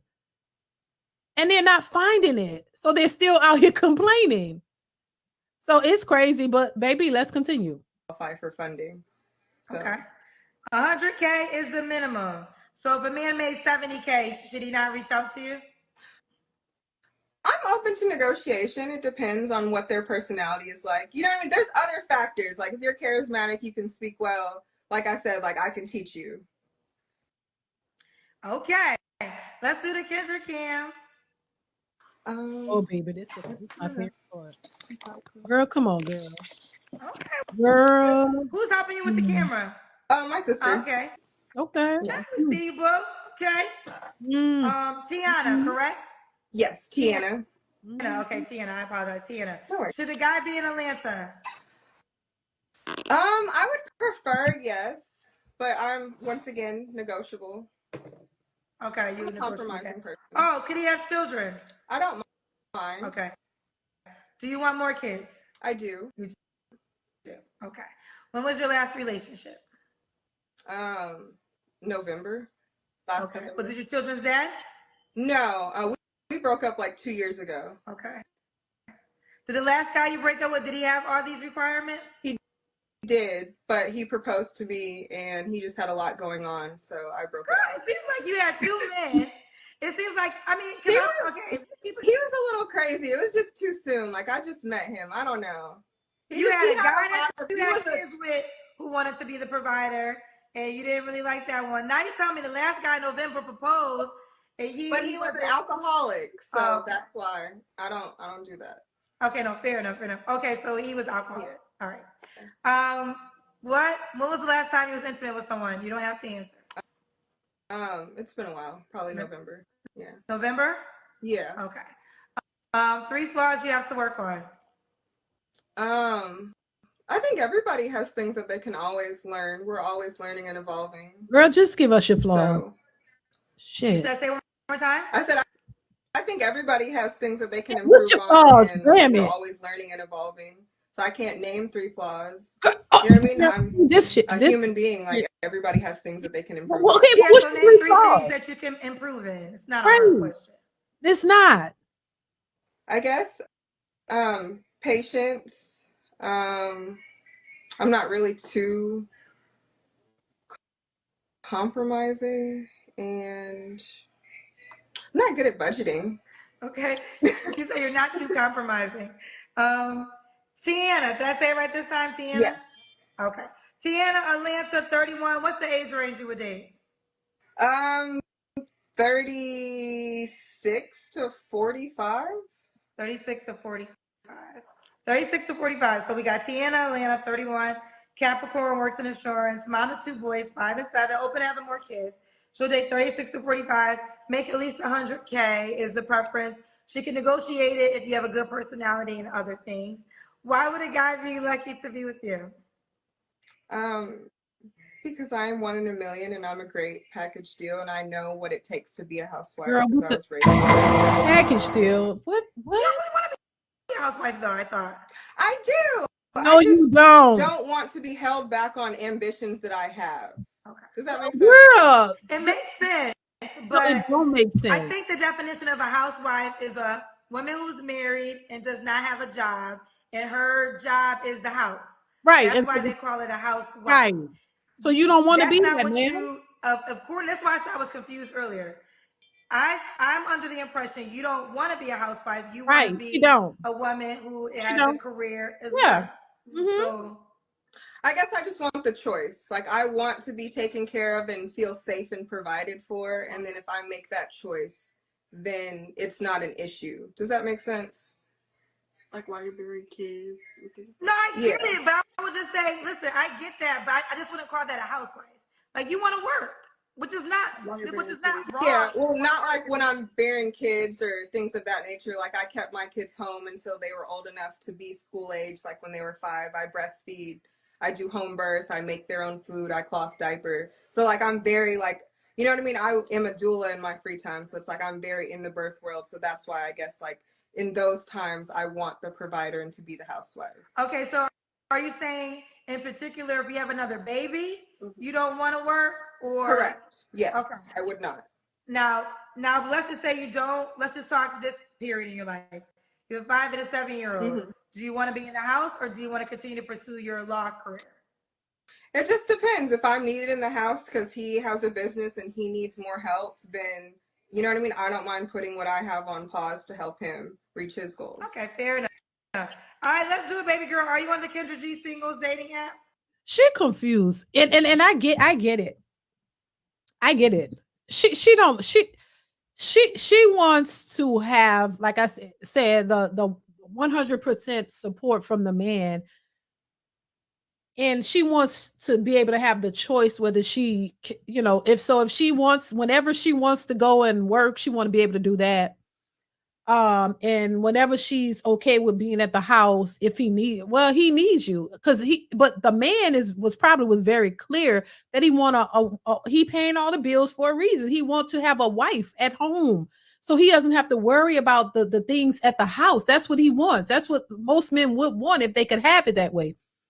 She don't want that. She want to go out and work. She just say what it really is. You want to go out and work, and you want him to pay all the bills, and you want to stack your money so you won't feel you can feel safe. When you hear women say they want to feel safe and comfortable and taken care of, that means you want to feel comfortable in stacking your money and safe in the fact that if he gets tired of you and he want to leave, you can leave with ease. Or you can walk away with ease. Or if you get tired, you have money to stand on. They don't fully trust the man making all the money and doing all the providing. That's what it really is. Just be honest. You don't fully trust the man making all the money and making all the decisions and having the full control. You want to have some money on the side. So if you get tired of him, you can walk away. That's just the bottom line. And they don't want to say that because it sounds and it looks bad, but that's just what it is. Their mamas and their grandmothers told them, you better have your own money. You better have a little something on the side. So if he get crazy or you get tired of him, which is usually the case, you can walk away. And because if he paying all the bills and you don't have no money, then you're at a disadvantage and he could just, leave you, which the men rarely leave, and leave you with nothing. That's what they're afraid of. That's what they're afraid of. Just say that. Just say that. John Baylor Jr. says, I don't get this woman. She left a good man in search of a good man now, but now she has more baggage. It doesn't make sense. It doesn't. John, it doesn't. Thank you for the super chat, John. I appreciate you. It doesn't make any sense. So I said these women are confusing, baby. They're confused. And they don't really know what it is that they want. Quantum Solid says, delusion is one hell of a drug. This hyena got me confused. Me too, Quantum. Very confused. But at the same time, I get what they're doing. Thank you once again for the super chat. I understand where they're coming from and what they're doing. It's like you want this it's this package they're looking for. They want it exactly the way they wanted, and then nothing else. This is why when you hear women say they will not settle, this is what they mean. You want a man to be your puppet. I said it. You want a man to be your puppet. You want a man to do exactly what you want, the way you want it, how you want it, and you want to have the ups on him. You want to have the advantage. So this is why when I hear women say, I want to be a housewife, I just look sideways and just shake my head again, because I know they don't really want that. That's not what you really want. You don't really want that. To be a true housewife, you don't really want that. You don't want what that entails. You don't want to be at home. These women want to be outside, honey. When I say outside, they want to be riding other CCs. They want to be outside wearing their skimpy clothes out there. And they want you to be the responsible man who can find his birth certificate at home, paying all the bills, probably cooking, cleaning, taking care of the children, everything. They just come in here and there, give you a little coochie and think that's going to suffice. And that's it. And that's what they want. They don't got to worry about the bills. They want to spend money though. You know, they want to spend like they want, because you got to provide that lifestyle. If they could have it their way, they would have it exactly like that. Be outside whenever they want, taking girls trips as much as they want, while you working, taking care of kids at the house, and they don't have to worry about a damn thing. And that's just what it is. This is why they complain about 50-50. And now that these men are saying, you know, to hell with you, broads. I'm doing good by myself. I got my job. I got a place to stay. I got a car. I'm doing good. I'm at peace. Men can go home to their houses or their apartments or wherever they live and be at peace. They know how to cook. Men know how to take care of themselves. They don't really need these broads, because all of these women are doing is bringing more stress to these men's lives. You're bringing extra baggage and stress that these men don't have to worry about. If you're a man and you don't have no kids and you taking care of yourself and you doing good, you got your life together and you at peace, why would you go and introduce, although I know it would be nice to have a nice woman, but if you can't find that, why would you go and bring some unrealistic, superficial woman in your life with kids and just stress you the hell out and put more burden and stresses on you than you really need? Why would any man of substance take that on? Extra issues, extra problems. Why would any man do that? You know, John says she's operating out of fear instead. Yeah, a lot of women do that too. Yeah. They fearful, but you know, it's like, cause once again, this is what a lot of us were taught. You know, you can't trust a man or a black man. You can't trust them. They might leave you. They might do this. I was told the same stuff. You can't trust them. You know, they're projecting their issues or whatever they've experienced onto you. So they tell you this stuff, and a lot of these women are in fear. You know, the old saying, like I said, oh, you know, women always got to have a little something on the side because they don't trust the men. But the funny thing about it is, as much as women have been told you can't trust a man, we got to look at that the other way around. See, that's the real gag. Oh, don't trust them. But baby, I would tell you as a woman, you got to be cautious about trusting these women. See, the projection is really real. Oh, just make the women fearful of the men. The men will do this based off of your grandmother's and your great grandmother's experiences. And not what's in for this. A different, you know, as generations go on, it's a different type of men, different situations, just different situations, different circumstances. You can't look at somebody else's, your great grandmother's experience and think that you're going to get the same thing, because y'all are not the same and you're not running into the same type of people. So the fear is these men. They're dangerous. They're going to do this and they're going to do that. When we find out now, women are the ones who leave the relationships more than men. And it's not because the men are abusive. It's the majority of it's not men being abusive and combative and just not trying to work with them.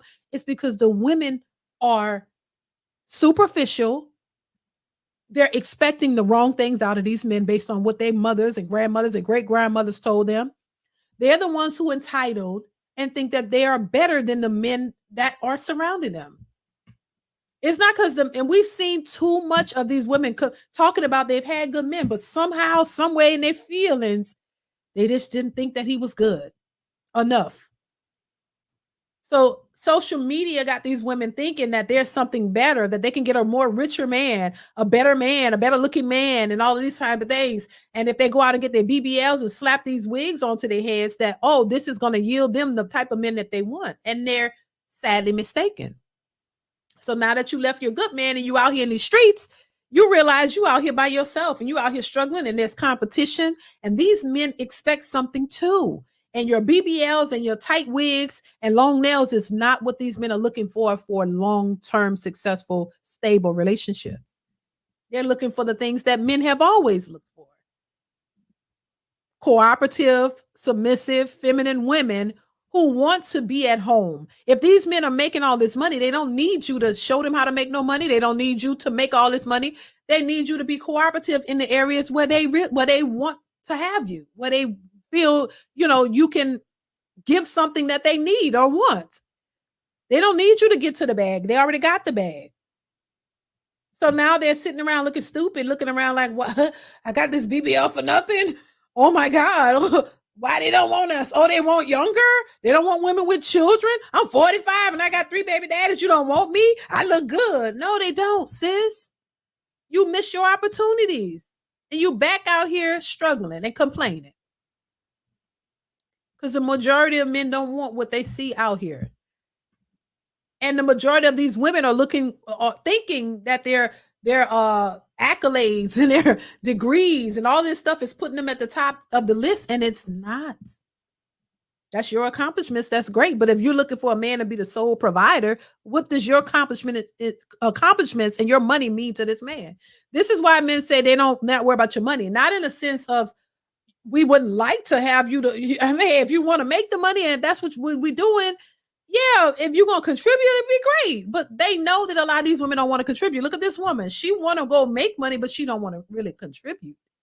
She wants you to pay for the majority of everything while she stack her money for a rainy day. So that's what they mean when they say, oh, we don't care about your money, because you're not trying to spend it on them anyway. You're not trying to do anything significant with your money. So what's the point of a man worrying about it? But it's a little bit unfair to expect a man to come in and provide 100% of the finances, and he can't even get a sandwich. He can't even get a sandwich. He don't even know if you're fully in this relationship. He don't know if you're fully committed. He don't know if you really want to be here. You trying to go out and chase something else. Who knows what you're out here trying to chase. But men are insecure. No, a man ain't insecure. He just want to know that he has a committed woman who's actually there for him.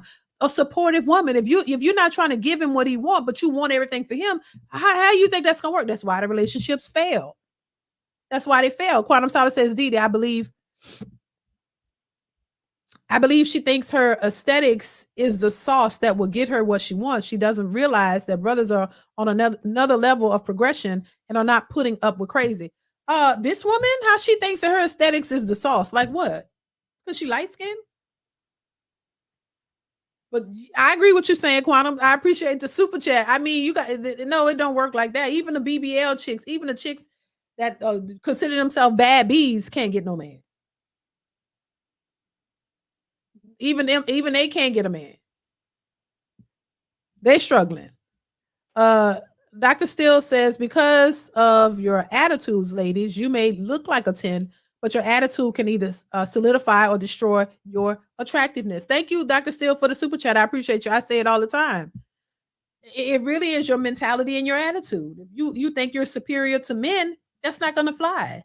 Men are not stupid. They're not sitting around just, those days are over. This is why the complaints are coming in because a lot of women don't know what to do. When there was a time where your body and the way you looked would get you a man, get you in the door to man, and then you act a fool, and then y'all end up breaking up. But now men are like, nah, we know that's a red flag. We see y'all coming. That's not the only thing that matters. What else do you bring to the table? And when they said that, these women lost their minds. What do you mean? What do I bring to the table? My body should be enough. My vagina is good enough. How I look and what I got on should be enough. And they're saying, no, it's not. So if that's not enough, they're looking around, scratching their head like, what is it? This is why they call it, saying it's a sassy apocalypse. Oh, these men are all sassy and they're this and that because they don't want to accept your foolishness. I don't think that the men care about them calling them sassy because they know what it is. It's just another shaming tactic to get you to do what they want you to do. And it's not working. Now, maybe there's somewhere, I'm sure some super simp is doing it. I'm pretty sure. But the majority of these men are not even approaching the women. That's why they're complaining. They're not even like, trying to even go that route because they know what it's all about. I think the women have exposed themselves. And then it's funny how they sit around and say, why is it this happened? It's like, you don't even know what you did. Y'all don't even know what y'all put out here. You put it out in the public and you didn't think that the men was paying attention, but they were because they're responding. They act clueless, like they don't know why men are not approaching us, why men are saying this, why men are acting this way, why are men being sassy because they have standards and they're expecting certain things from the women and not just taking what you're offering. They have standards. They're not just accepting anything from you. So now they're looking around like, what is going on?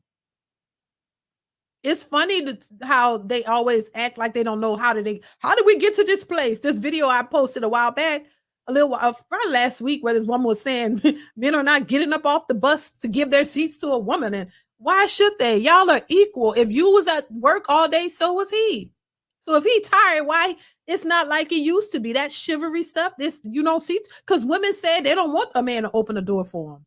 And I think the women who still expect that and want that are the ones who are going to suffer for all the ones who said, we don't need a man to do this. We can do it ourselves. We don't need a man to open the door. We don't need a man to be a gentleman anymore. We can do it for ourselves. Why are you doing that? So if you told men you don't want that, why now expect them to do it?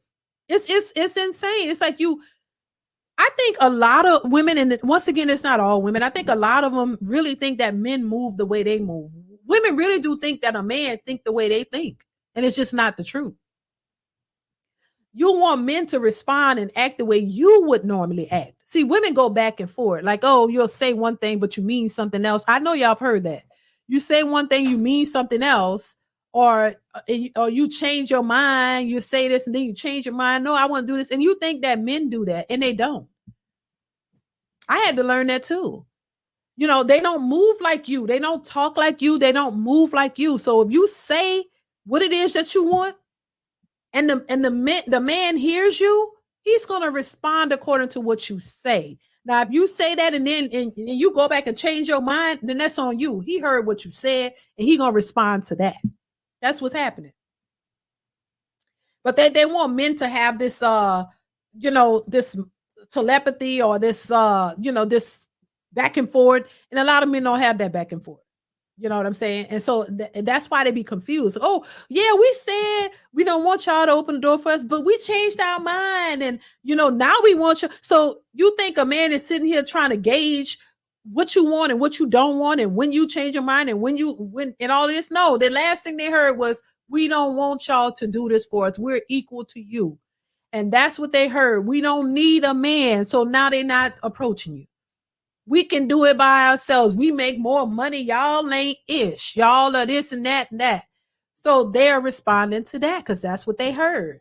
And they see your behavior. But somehow they thought that, oh, you could say that, but the men are supposed to still look at you like queens and princesses and or whatever and still approach you when you said that don't approach us. You're doing what you said. So now don't complain. Now you're getting the responses of it. This is the outcome. These are the consequences of men responding to what you said you wanted. And y'all don't like it. And now y'all mad. See, they want men. Y'all ever seen where women say, oh, I was talking to a guy on social media and I said, oh, I'm not interested in a relationship. Oh, so I'm not really interested in none. And the guy say, okay, cool. And move on. Women are confused. You say you're not ready for a relationship. You're not looking for nothing serious, and the guy says, "Cool, okay, nice meeting you," and moves on. They don't want you to move on. You're supposed to have. You're supposed to read their mind on the post and say, "She don't really want me to move on. She want me to continue to try to pursue her." This is how they think. This is how women think. So you say you're not ready for a relationship. You're not ready for, but you want the man to have some type of mind reading skills once again and say, you know what? That's what she said on that post, but that's not what she really means. So let me continue to try to pursue her. This is why you hear women say, men are stupid. They just give up. No, girl, men don't think like you. They don't go back and forth from what I've seen. You told a man you're not interested in unserious, so he said, okay, cool, and moved on. You want him to constantly push, like press up on you. They want you to put pressure. This is what they say. So you as a man, listen to what this woman's saying. You're not supposed to do that. You're supposed to go and say, oh, girl, that's not how you really feel. I still want to holler at you. Come on, take my number, this and that. And then so she can continue to resist and say, I said I didn't want a relationship. Why you keep on pressing me? Oh, I know that's not what you really think. I'm gonna keep fighting for you. Ooh, because you so fine and you so this. I'm gonna keep on coming after you. This is what they say they want you to put pressure. Then when you keep putting pressure, guess what happens? Now they're gonna say, oh, you're harassing me. You doing too much. Why are you constantly bothering me? This is the mindset of a lot of women. This is why I say you can't fool with it. You can't fool with people like this. It will have you in a trick bag. I promise you.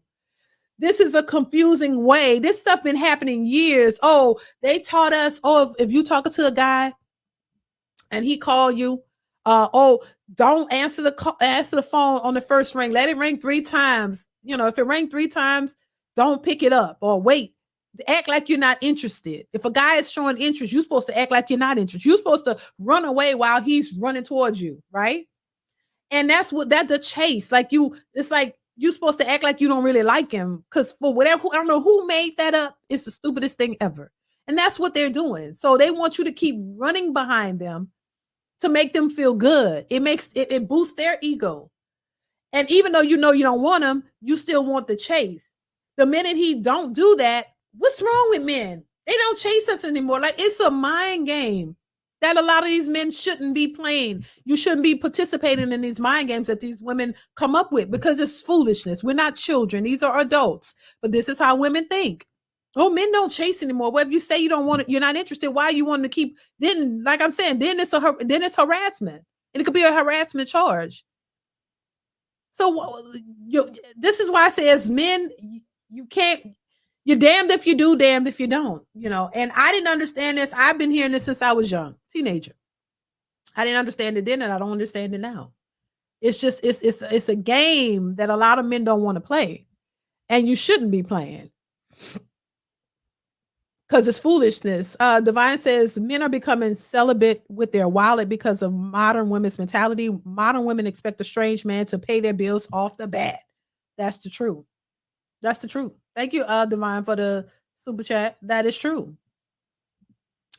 Quantum Solace says, DeeDee, whoever thought as the years unfold, we the men used to be wilding out back in the 90s and early 2000s. Now the great switch is now with the women wilding out while we are being conservative. Right, because, thank you for the super chat, Quantum Solace. I appreciate you. Yeah, because, modern times and feminism has the feminist has made these women believe that they're, that it's empowerment to be outside and to be able to throw that cooch on whoever they can, and it's all good. But then have all these expectations for a man when you're ready. You can be out here having a hot girl summer until you 45 or 35, 40, and now you want a man to come in and fulfill your most wildest dreams and be everything that you ever thought a man should be to you. And you shouldn't have, there shouldn't be any qualifications that you have to, live up to because you're a woman. And men want vagina, but men are saying we don't want those used boxes.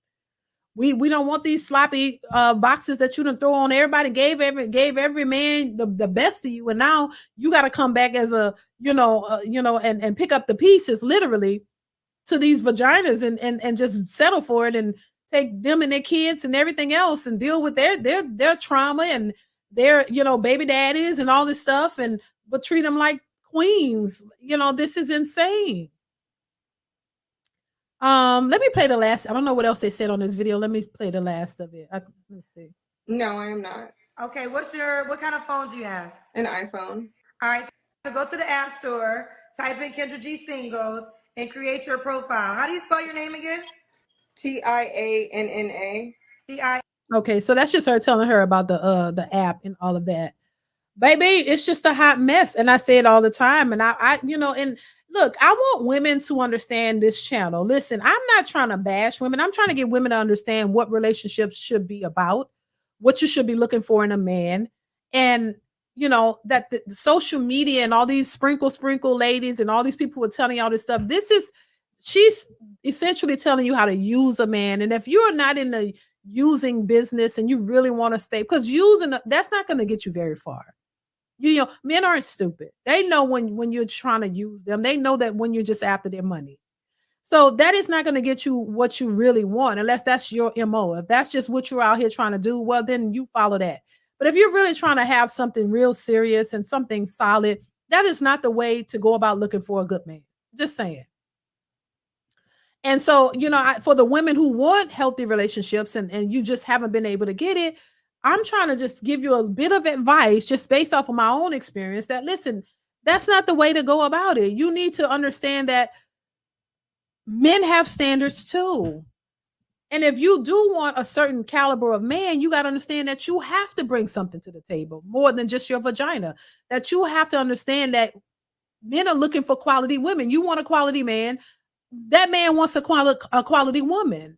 You can't just think that anything will suffice. And if that's not who you are and that's not what you've been focused on, either try to start focusing on it, try to at least put your best foot forward to try to make yourself into what this man wants genuinely, not just doing it just to get a man to pay your bills, but to genuinely want to be a good person and a good woman for a man. That's it. You cannot go through life thinking that you don't have to offer anything for the man that you say you want. Because I think that's part of the problem. You have to bring some qualities to the relationship. You have to contribute something. You can't just sit back and think that it's all about you and he has to do everything. That's why relationships fail. Successful MD says actually they've been wilding out since the late 80s. They were twerking then. It always took two to make it happen. Research the music. Thank you so much for the super chat, Successful MD. I mean, look, that's the truth too. Because look, we come out of it. We're products of that. Those women were out there living their best life, just slinging that cooch on anybody they could have in the name of fun. And then they got pregnant. And then, single mothers, came out of that. Single mothers, you didn't prioritize a man or marriage. You out there just throwing that cooch on whoever, having a good old time. And then having these, and then talking about, oh, these men ain't nothing. These men are trash. And then when somebody say, oh, well, you was kind of out there in them streets, you was really not, why didn't you get married? Oh, well, I didn't really want that. Right. But you wanted to become a single mother 3 times over or 4 times over. And that's okay. The children don't have fathers. You don't know where the father's at. You say you didn't need them. You could raise them by yourself, but now you want somebody to praise your efforts and look at you as something special because you were a single mother and you had to do it all by yourself. You didn't have to, you chose to. Because you didn't choose to be married and then have your kids and have a stable. You chose to go out and have your so-called fun. And out of that fun, you got 3 baby daddies and all these children doing it by yourself and struggle. And these kids have to suffer because of it. But we supposed to look at that and praise that. And we supposed to be like, oh, my mama, she did it all by herself and I need to help her. Now now the children the sons become son husbands and the girls have the guilt trip is on your kids to take care of you. That's how it ended up, Charles Finley, thank you for the super chat, says, keep in mind these women today weren't taught how to be a wife. No, they were not. Thank you, Charles. They were not. So the best advice I could give is, look, erase what you've been taught, what you've been taught. Change your mentality. Start to talk to men, couples. Try to figure out what it is that men really want and what you can do to improve yourself for the men you say you want. I have another clip I want to play for you guys really quickly. Make sure you guys are hitting the like button. Hit the like button, you guys. I think we do have the likes up. So thank y'all so much for the likes. Let's play this little clip. I want you guys to see this. We're like, I don't want somebody who's got this, makes this much money, got some humor, he treats you nice and all that type of stuff. And I said, so you got that guy. Why would he want you?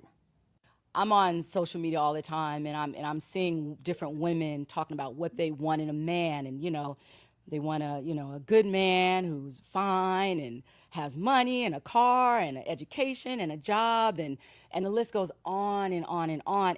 And ladies, I'm like, there is nothing wrong with wanting what you want, but the thing is that it's not always about what the man has to offer; it's what you can bring too. Because the thing is, it's about a team. Right. It is. It definitely is. And I say that all the time. A lot of these women were not taught this. And so now that is, that they're hearing it, it's a shock to their system. It's a shock to their system. They don't know because they don't know what that means. And then when you hear other women from other cultures, and other, other women out, non-Black women who say, who are raised to cater to men or to take care of them. You see a lot of Black women, unfortunately, get upset by that. Because I remember growing up too, hearing, oh, these men want a white woman because these white women will just let them do anything. That's what I heard. Oh, they want a white woman because they could walk all over her, and Black women are not going to let you do that because they're going to, put you in your place. So they're going to, their attitudes are not going to allow that. That's what I've heard, that, oh, they want a white woman because a white woman just let them do whatever. That's what the narrative was growing up. And so that's what you think. You start thinking, oh yeah, you just want a man to Black, you just want a white woman because she's going to take your BS. She's going to be a doormat. She's going to sit back and let you just talk to her crazy and treat her horribly. And that's why y'all go to them, because Black women have been aggressive. They've always been the more aggressive women, and and talk to the men crazy. It's funny because the women were doing exactly what they were claiming the men would do. The women, a lot of these men were very, and let me say this, because I gotta always defend this, because people always try to say all you do is talk about the women, the men, the women. Yeah, because the very things that a lot of these women project onto men is what they do. I've seen it. So I'm just talking from my experience and what I've seen. Just like women talk from their experience and all the deadbeat men that they've dealt with. Y'all can sit down and talk about all the deadbeat men y'all dated and who screwed you over. So I can talk about what my experiences are. We don't have the same experience because I haven't experienced that. So I can only talk about what I've seen, what I was told, what I've experienced. Just like these women say they've dealt with nothing but deadbeats. Y'all talk that experience and all you want. So I'm going to do the same on this side. But yeah, it's like the very things that they say men do is what I see the women do. The women will be aggressive to the man, and man be quiet. He don't really get a chance to say anything because women are all over him. I've seen them cuss him out, talk about they ain't this and all kind of, PA ninjas. Like, I've seen this. And so women project what they do onto men and make it seem like this is what all men do, as if these women don't do this. So, we gotta be honest about all of this. You gotta be honest about what it is that you're doing. Successful MD says, naturally, when you want better, you do better. Exactly. The truth. Who taught twerking and how to make babies? Who taught twerking and how to make babies? It certainly wasn't a man. I think the women are the ones who you teach other women how to twerk. They got twerking classes. Child, they got all kind of classes now. They don't want to go to no charm school and no classes to teach you how to be a wife, but they got classes on how to, do all kind of other things. Just saying. Thank you for the super chat, Successful MD. They got classes on all kind of other sexual things, but they ain't got no class on how to treat a man right, or how to be a good woman or a good wife to a man. They don't have classes on that. which we really need some charm school and classes out here to teach women how to be women and how to be wives. You know, they can tell you what they want from a man, but they can't tell you what they're going to give to a man, you know, outside of twerking and all that stuff. So, you know, I think once again, the expectations for a man is through the roof, but the expectations from a woman is the bare minimum. The bare minimum. And women like to say, oh, well, yeah, I'll do this and I'll do that. But when push come to shove, when you're in a position like this woman in the Kendra G video who had a man who was paying all the bills, she didn't want that. He was paying all the bills and she saw a way to take advantage of that. Oh, I'm going to go work and let him just do all that. But I want to be a housewife part-time, but I want to really try to get to the bag while I have a man paying all the bills. Let me go out here and try to get to the bag, you know, because he's going to be at the house taking care of all of that. And I don't have to do any of that much, only when I want to. But let me go try to, you know, get to the bag and save my money while he's taking care of all the responsibilities of the household. And you're not really there to give even a bare minimum at the household. This is how a lot of women think. And this is what they really want. This is why they want to work.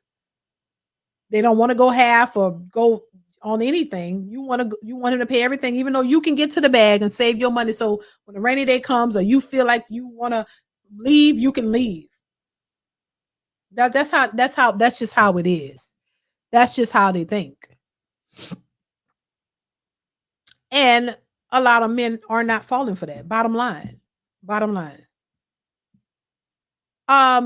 want to go ahead and play this clip. I'm gonna pull it up because I want to get y'all thoughts on this. I didn't talk about this. This is just something extra. Everybody I know who's married. I wanted, because this went viral. And I'm gonna share my screen with you guys. Make sure you guys are hitting the like button. Because this was a big deal all over social media, but I want to get y'all thoughts on this real quick. I'm gonna go ahead and pull it up in a second.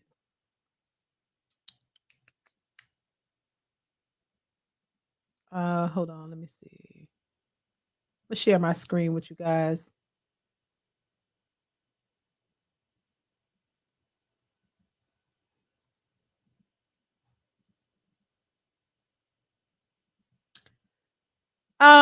I want to ask your thoughts on this and definitely chime in the chat about this lady, this white woman. I've been wanting to talk about this, but I straight forgot about it. But I want to get y'all thoughts on this. Before I played, Quantum Solace says, DeeDee, I've seen classes with women learning how to ride eggplants like a G, and the classes were full. Exactly what I was referring to. Thank you for the super chat, Quantum Solace. Exactly. See, they focused on the wrong things. Ain't nothing wrong with learning how to do that. Just want to say, ain't nothing wrong for your husband. Put it like that. There's nothing wrong with learning how to be better sexually. There's nothing wrong with that. You know what I'm saying? But these are a lot of these women are not trying to do that for just for their husband. They out here trying to do that for whoever they can, thinking that that's the way to get a husband. You know what I'm saying? And them classes be full with big women, overweight women out here. They focus on that, you know, and everything else sexually, but not how to be wives. A lot of these women aren't wives. These are women out here trying to, you know, do this for whoever, thinking that that's gonna, you know, yield them a wife. They just focus on that. Like I said, for your husband, ain't nothing wrong with that. But if you're out here that's all you focus on, but you don't want to learn anything else or anything else anybody else says about what type of woman you should be for a man, oh, they don't want to hear that. Oh, you're bashing women. But y'all know how to ride them CCs. Y'all know how to do that. But it ain't keeping your man. It ain't getting you a man, and it's not keeping them. Yeah, they'll let you ride and they'll let you do all of that as good as you want to do it, baby. You know, slap the knob, do all that, do it. And he gonna, you know, he'll keep coming back for that. But he looking at you overall like saying, hell no, this ain't gonna be my wife. I ain't gonna wife that up. You know, we can have a good time. Yeah, learn how to do it and bring that over here. But once you done, I'm gonna send you back to where you came from. So ain't nothing wrong with trying to, you know, please your man if it's your man, but baby, you got to make sure get a man first. Get one who really wants you, because they don't be wanting you. These men don't be wanting these big overweight women. They'll let you, you know, ride them to the sunset. But after that, they send you back home and you still be single. So is it really getting you what you want, or you feel used? Because that's what happens. I'm just saying. It don't keep them. Right. But let's get into this video because I want to play this. I never asked y'all this question. I want to know what's your take on this. I'm gonna go ahead and play it. Here we go. Everybody I know who's married right now, they're married to broke ass and they don't care. We don't give a fuck about your money. I couldn't care less. You think white people can say the N-word? I mean, I be saying that shit. You be saying that? Hell yeah, bro. I mean, I'm from New York. Plug one in real quick. It's my nigga right here, bro. That's true. Everybody I grew up with is black. They called me nigga growing up. What about the hard R? Nah, like hard R is crazy because that's disrespectful as you saying that shit with some intent too, you gonna get fucked up by white. Hey, let's say like a white person is gonna jump an Hispanic for saying that. Isn't that like PEMDAS? You know what I'm saying? That's not adding up. Because a white person not gonna get involved in that race politics. Yeah. You can only involve yourself with Whites and whites. Like, yeah, how am I gonna speak for, like, for example, what a black person's gonna do, or what a Hispanic person's gonna do, or an Arab person's gonna do? Hispanics get the pass, all right? Hispanics say it anyway. It don't matter. Everybody I know who's married right now, they're married to broke ass. Now, I don't know if you guys remember this. You probably do. When this woman said this, and she ended up losing her job, and a whole lot of other stuff with that. And there was a lot of backlash from Black people who didn't agree with her saying the N-word. And she said, and so this got this went viral, and Black people were very triggered by this. And end up getting her fired, which she had a lot to say about it. And after all of this, she was not apologetic for what she said. But a lot of people were mad at the fact that she said it in the way she said it. And it brought me to the question, because people were talking about it. I didn't talk about it at the time, but who can say the N-word? Were you guys triggered by her saying this? Did you see this? And were you triggered by her saying it? And do you think that, as much as Black people say that they've turned this term into a term of endearment, where we've used it and amongst each other, and we embrace the word, and it's a word that we use as a term of endearment now because it was used against us as something derogatory. And if we've truly taken the word and turned it into a term of endearment, and we've embraced it, and we're not really triggered by it, why were so many Black people triggered, and why is it so easily triggering to us if it's been, if it's turned into a term of endearment? Some people were saying that she used that because I'm gonna try to pull up what she said after this, because she was saying that, she went on to say that, Black people were triggered, and something to the effect of that, as if she used it to enrage Black people on purpose. Like, she used it because she knew that we would be, most Black people would be easily triggered by it, as we typically are. And that, they use that to further themselves, and I wanted to get your thoughts on it, because I'm gonna try to pull up what she said, because she did respond in a way that, of course, she was not fazed by it. And it's almost as if she did it on purpose, because she knew that Black people are easily triggered by it. What's your thoughts on that? Let me see here. I'm gonna try to pull up what she actually said. But what's your stance on it? I want to hear from you guys. Do you think it's a word that should be used just amongst us, or do you think, it's okay for others to use it? What's your thoughts on it? Let's see. Let me remove this because this is in the way. Because some people are saying, listen, you cannot say the hard ER. But if you use the, NIGGA, then it's okay, because you're not using it and the way you use it. If you're not using it in a way to try to denigrate a person, if you're using it just like we use it, it should be okay if we've embraced it as a term of endearment. we shouldn't be so triggered easily by other people using it. And then there are some people who feel like, oh, anybody that's, any non-Black person should not use it at all.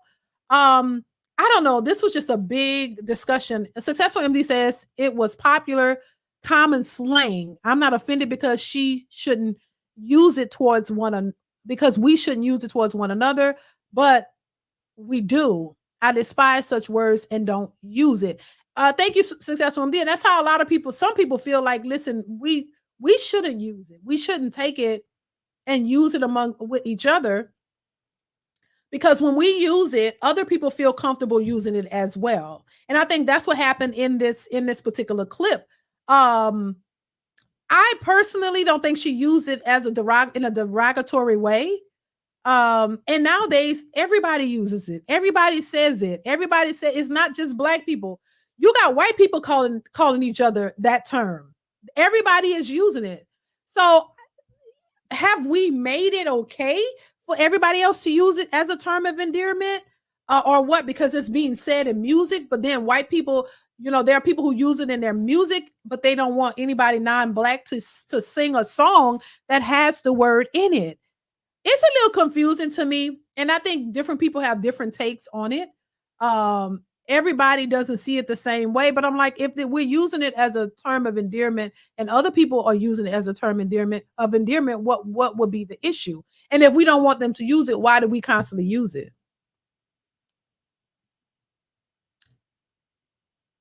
Charles Finney says, in the words of Ike Turner, the name stays home. Got it. Thank you for the super chat, Charles. Quantum Solid says, perspectively, I don't like us saying it because it's low vibrational thinking. Right. I get what you're saying too. Yeah, so this was a big deal. I didn't see the big deal, honestly. I thought that, hey, if we have truly embraced the term and we're not triggered by it, why is it still such a triggering thing? Why do we as a group get so triggered when somebody else say it in a way that is used as a term of endearment? Because she didn't say the hard ER and she didn't say it in a derogatory way. But she did respond in a way that was interesting, and she was like, I think she mentioned something to the effect of she's going to use that to I guess better herself in a way that she was going to get some type of job out of it. And then she mentioned something else. I'm trying to look it up because I want to be clear. She mentioned something that Black people are pawns or something like to that effect. And, it had me thinking, like, why, if people can trigger us so easily and use it they can use that to their advantage. If they know that they can say something on purpose because we're easily triggered, they're going to start using that. And my thing is this: if we have outgrown the original nature of the term and we're not triggered by it, why let people benefit? It's almost like a person who has an anger problem and people know that you have an anger problem. They'll do things to trigger that problem to take advantage of it, And the person that comes to mind when I think of that is Chris Brown. Chris Brown has, in my opinion, may have some anger issues, and people know that. So what they do, they try to test him. They try to come for him because they know he's easily triggered, and they use that to their advantage. So if you want to trigger somebody who has anger issues, you go and you do things to trigger him because he's not gonna waste any time, fighting back. And so you go and trigger this person, get them to react, and then you can sue them and get money out of them. Is that exactly what Chris Brown is going through right now? They know he's an easy target. So I always wonder if Black people as a community, if we're an easy target. People could just say anything because they know what's gonna, when we talk about politics, how they know what to say what they think they know what to say to try to get us to vote for them. They know what to say to easily trigger us, that'll get us up in arms. And they can use that to their advantage. So I don't know if we are fully removed from the term or progress from it and it's a term of endearment, because if it is, it shouldn't bother you that much. You know what I'm saying?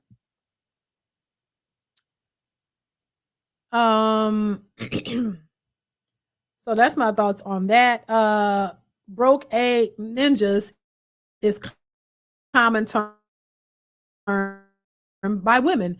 You know, and that's they talked about that too. Women use that term all the time. I watched the whole live stream where they were discussing this and they didn't want to talk about women using the word all the time.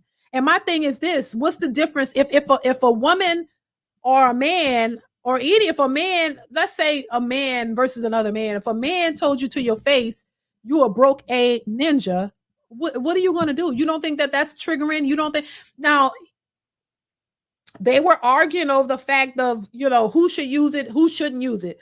What's the difference between a black person and a non-black person calling you that to your face?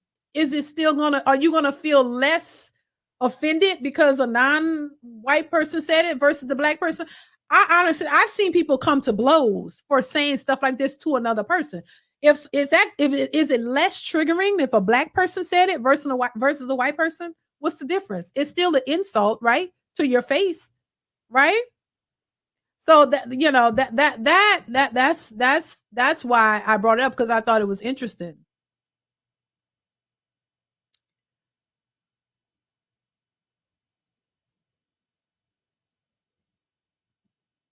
Why is the term glorified in black music as well? That's another whole topic that we would have to delve into, because a lot, yes, it's used a lot. And it's interesting that you use it in your music, but you don't want certain people to say it or sing it. That's interesting to me. That's very interesting to me. You know.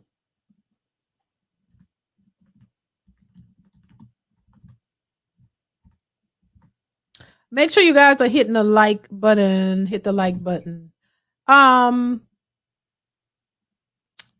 Thank you so much for the super chat, Successful MD. I'm gonna drop the link for a second. If anybody want to come up and give their thoughts on this, I definitely want to hear your perspective on any of the topics, but definitely on this one, because I thought it was interesting, and people were really, I mean, talking about this.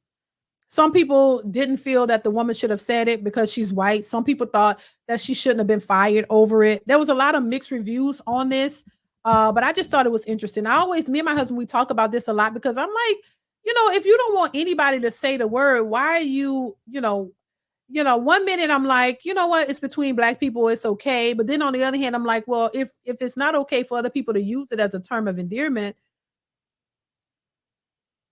you know, should we even still be using it if you don't want other people to use it? Even if, because like the guy who was in the video, he was like, yeah, he'd been using it. He has a lot of black friends that he uses it. It's not a problem.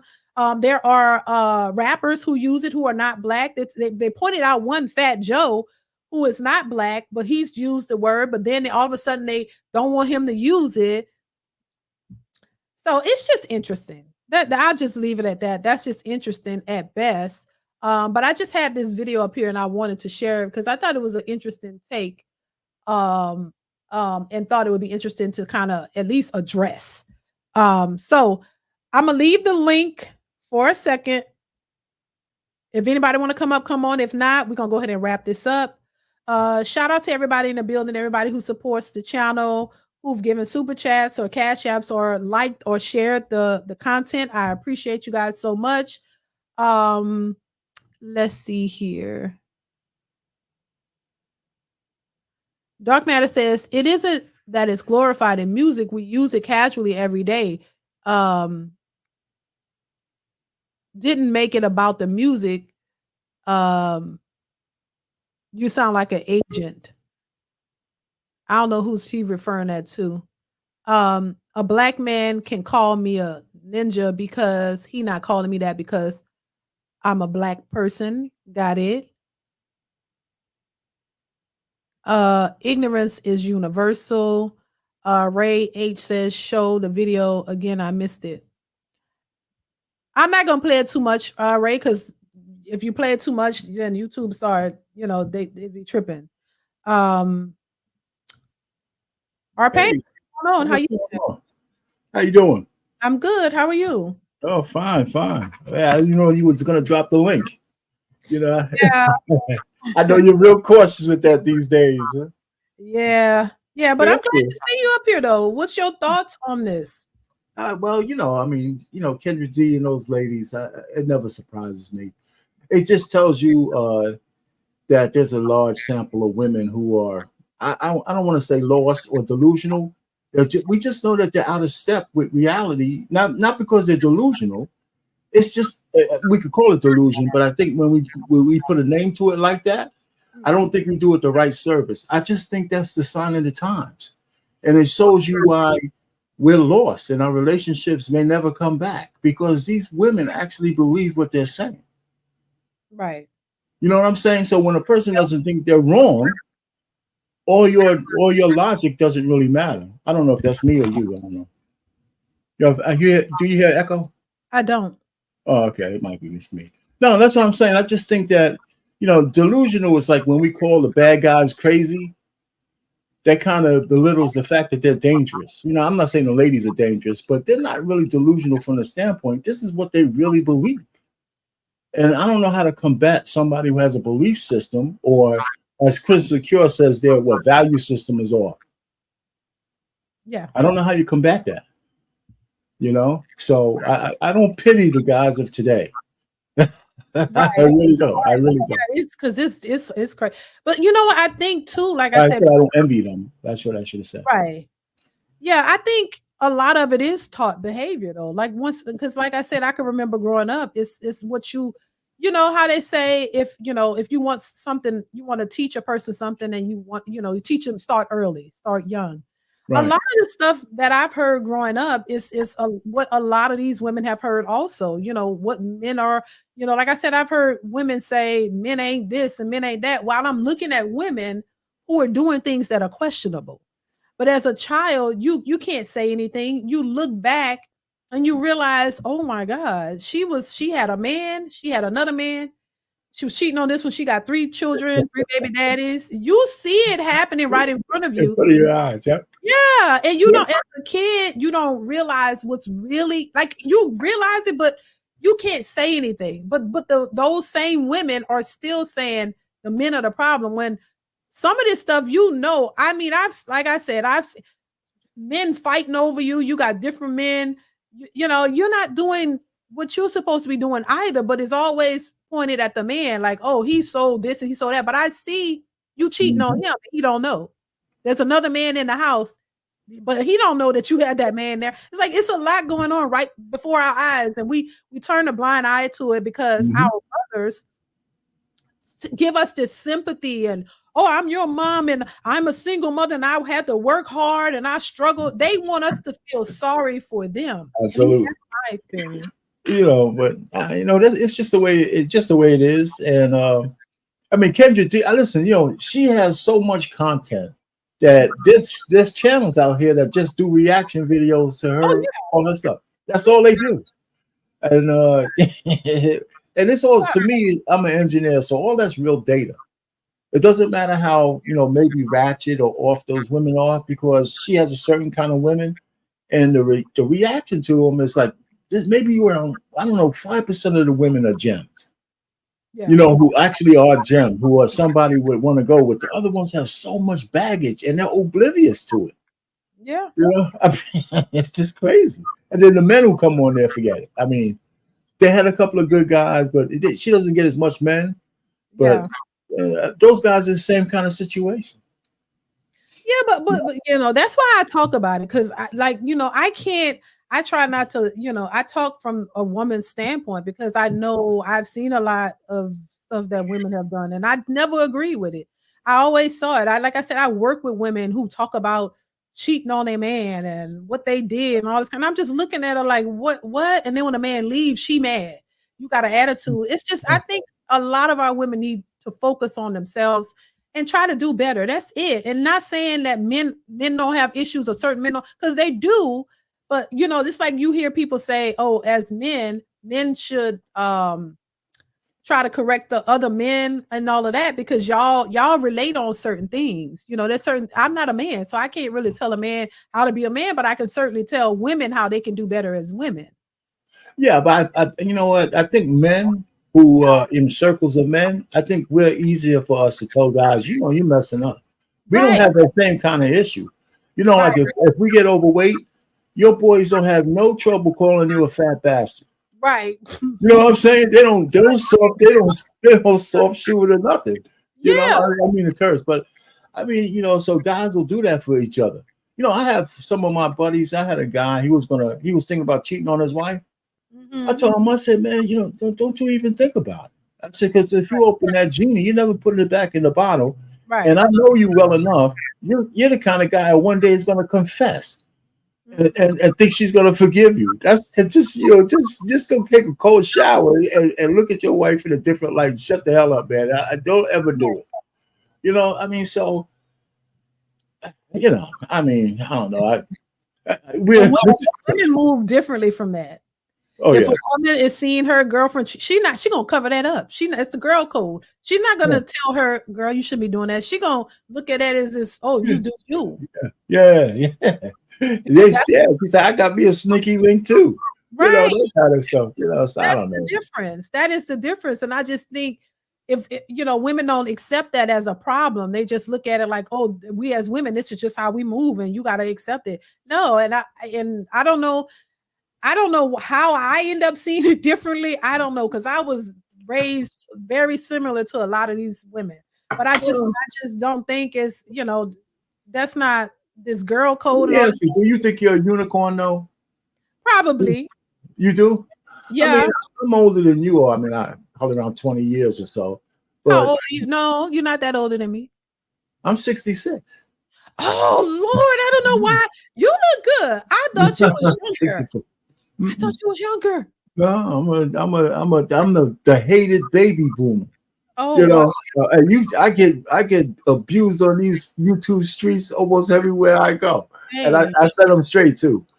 One of my daughters is a Z, and my other daughter is a millennial. I had my kids when I was late. I was 41 when my youngest daughter was born. Oh wow! Yeah, so they didn't have to grow up with us. They came into a household that was already stable. Right. You know, which it has its pros and cons. You know, some people have their kids in their 20s.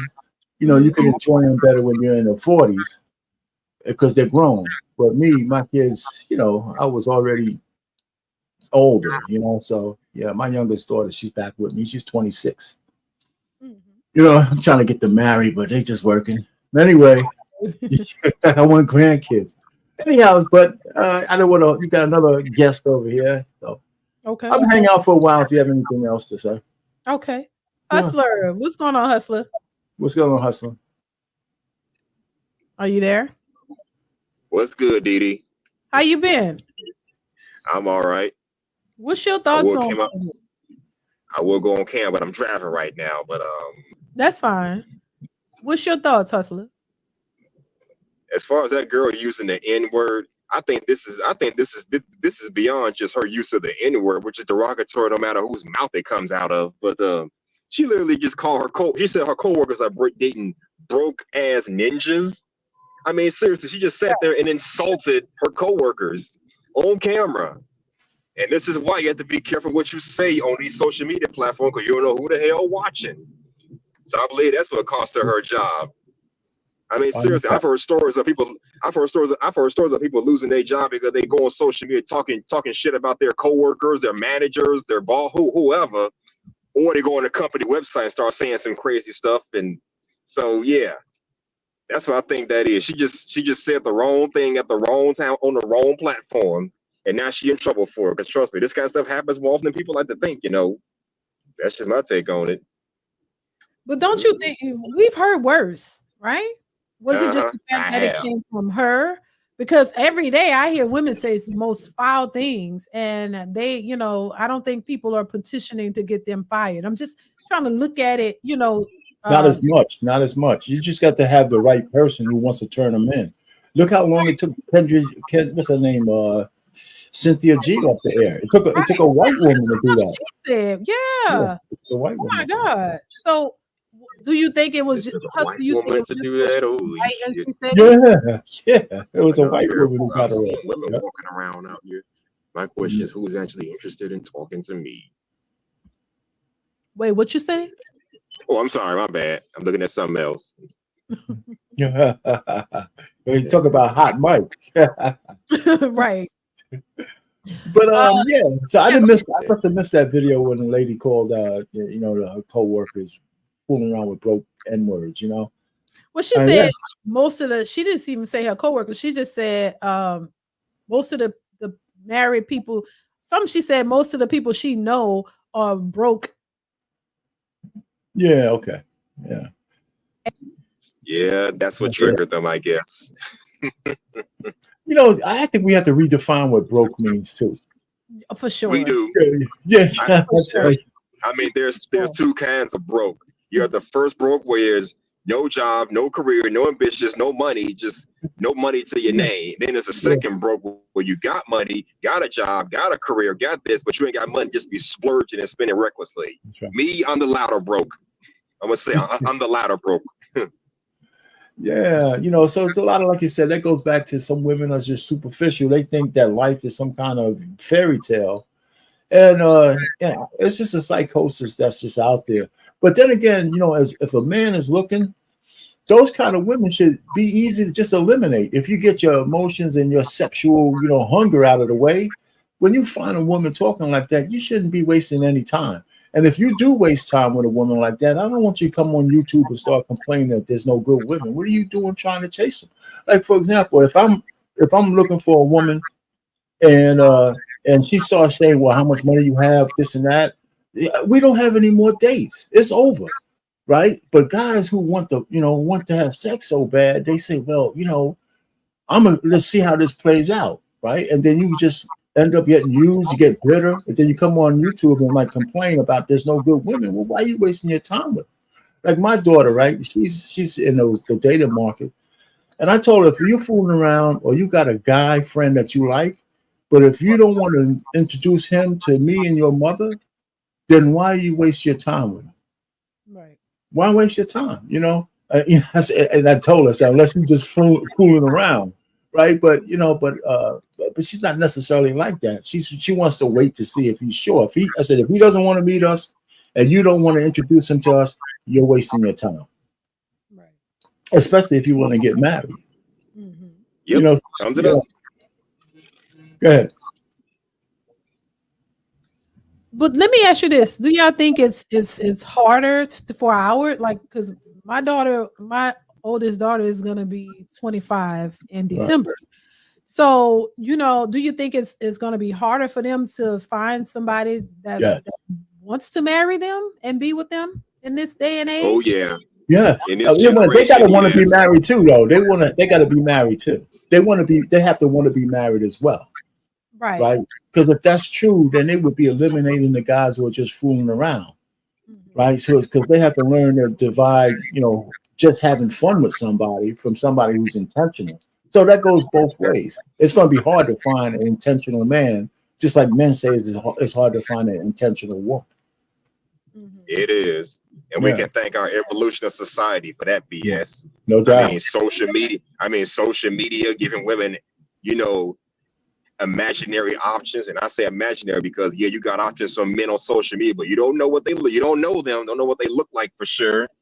And you don't know if they got other women on the side they're dealing with or not, but you just don't feel obligated to be with no one man because of the men that pay attention to you on social media. So it's really inflated their egos. Back in the day, we didn't have social media. Online dating was taboo 30 years ago. It became acceptable 20 years ago. I know because I was doing it. This was 20 years ago. I was doing online dating back in the day, so I know it was acceptable back then. I did a lot of it back then. Okay, maybe not a lot of it, but I did enough of it. DeeDee, can I ask you back then they put in effort to meet somebody. They're not doing that anymore. Now they just want to clout chase, get like, comments, and subscriptions. So it's not the same. The game is not the same as it was back when we were younger. No matter your generation, we can all test the fact that the dating game has changed for some for the better, but mostly for the worse. But I heard, I did hear that people are starting to try to meet in person again. Oh, they are. Yeah, small pockets of folks. Mm-hmm. But I was going to ask you, DeeDee, how old were you when you got married? I was 25. 25. Okay. Yeah. 25. So you were fairly young. So my wife was, I think she was like 25, 26. Okay. when we got married. Yeah, but she came right out. Did you come right out of the home as well, or different? What do you mean? Like no? Okay, My wife, yeah, my wife was living with her parents. no. Yeah, so yes, that's that 20-year difference. That 20-year difference. My wife we went from their home to my home. Oh, okay. Nah. Yeah. No. To our home, I should say. Right.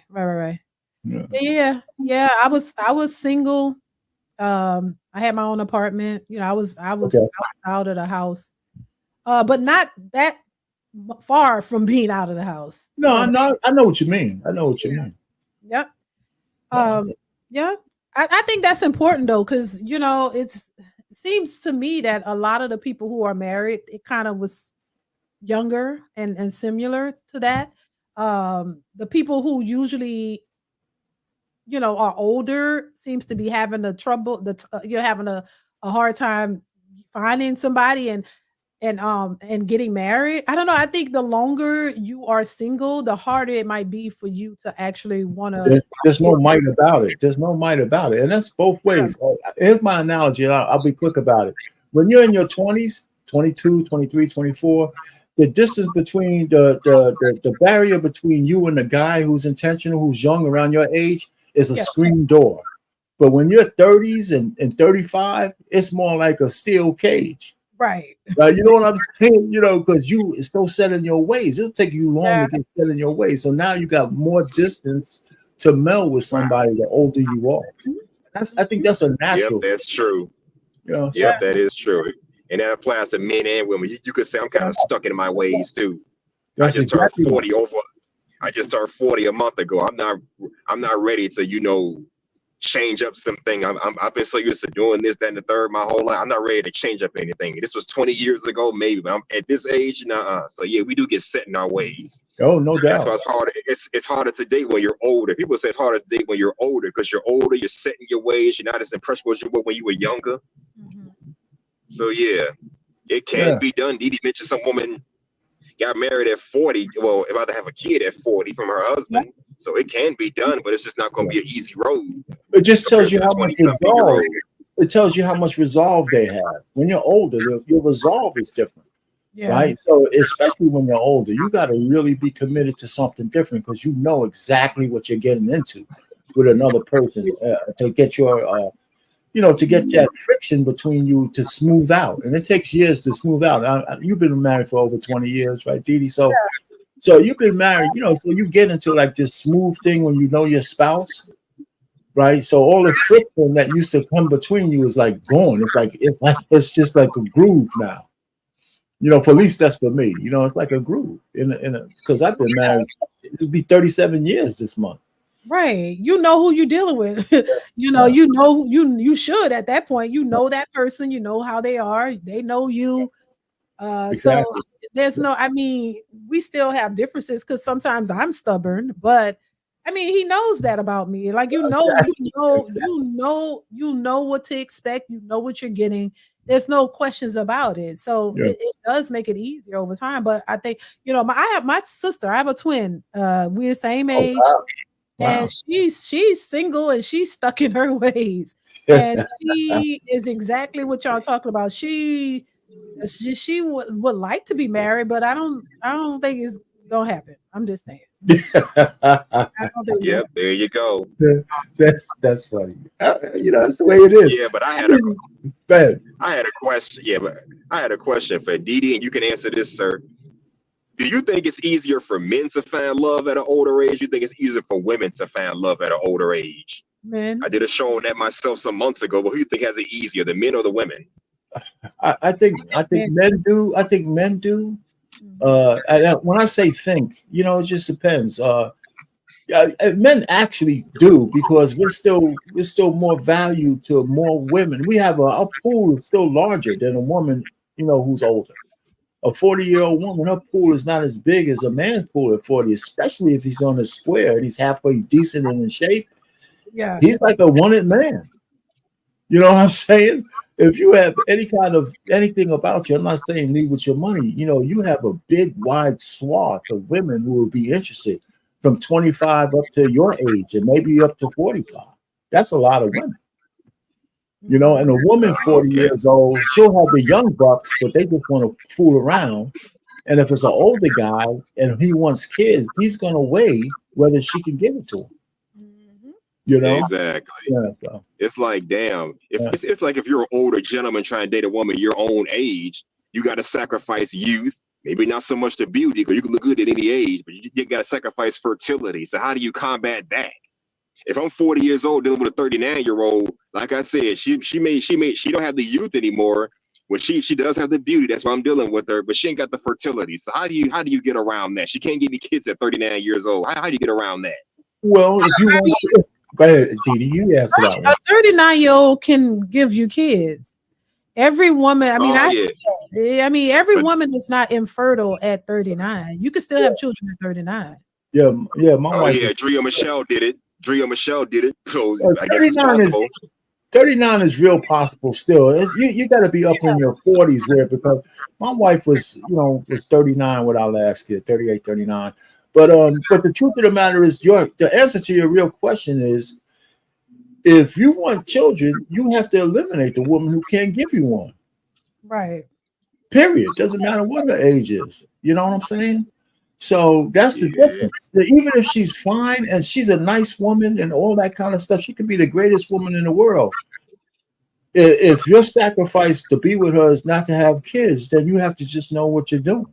Right? You have to, that commitment is the key. And if you need kids, then you need to let her go. That's what I would say. Yeah. You know, because she will Makes fall sense in to love. me. Yeah, she will fall in love with you. Yeah, look, I was 41 when I had my last child. Mm-hmm. 41. I could 41. Yes.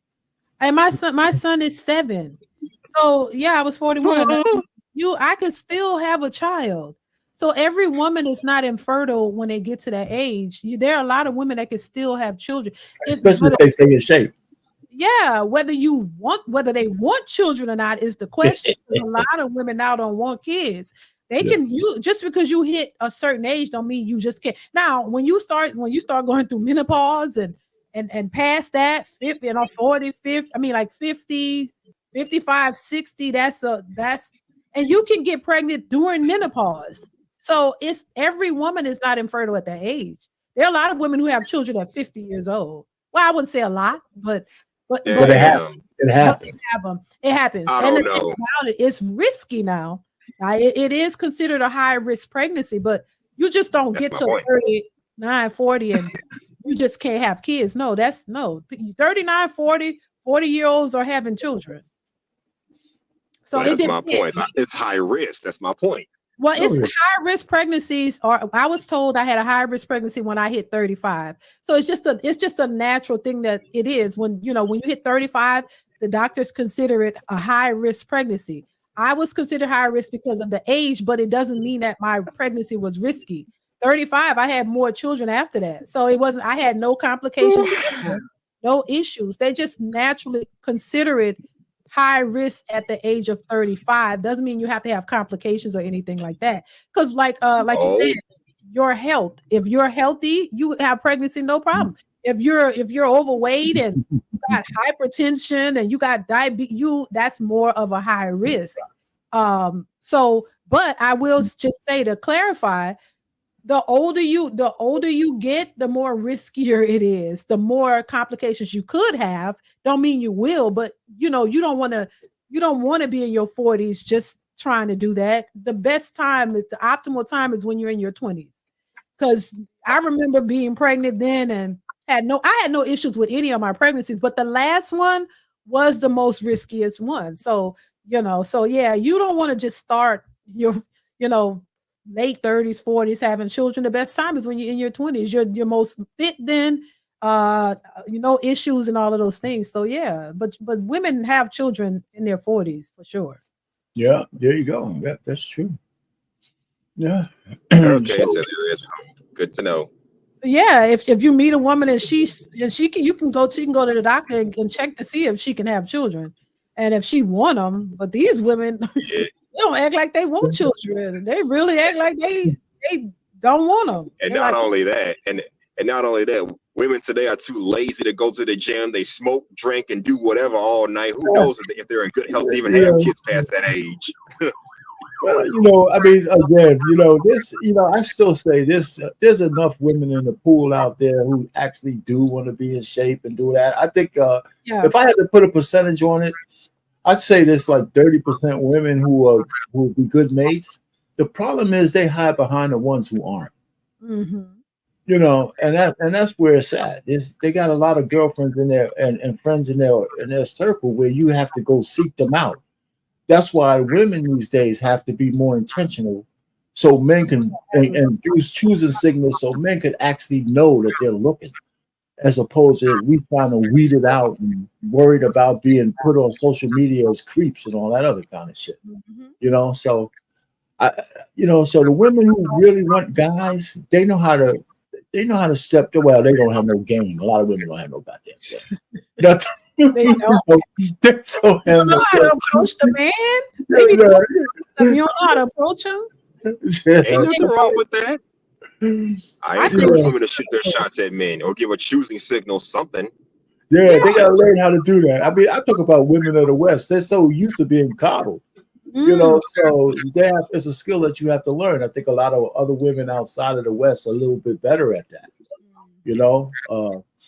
But I mean, I'm one of those kind of guys who believe, because I have my own daughters. I look at them. I think they'd be a good catch for any man out there. Whether they want to be married, right? My oldest might, but my youngest, she's just focused, like they say, focus on your career. She's back here in the house anyway, but she's trying to carve out her architectural career, and she's got her music. She has a circle of friends.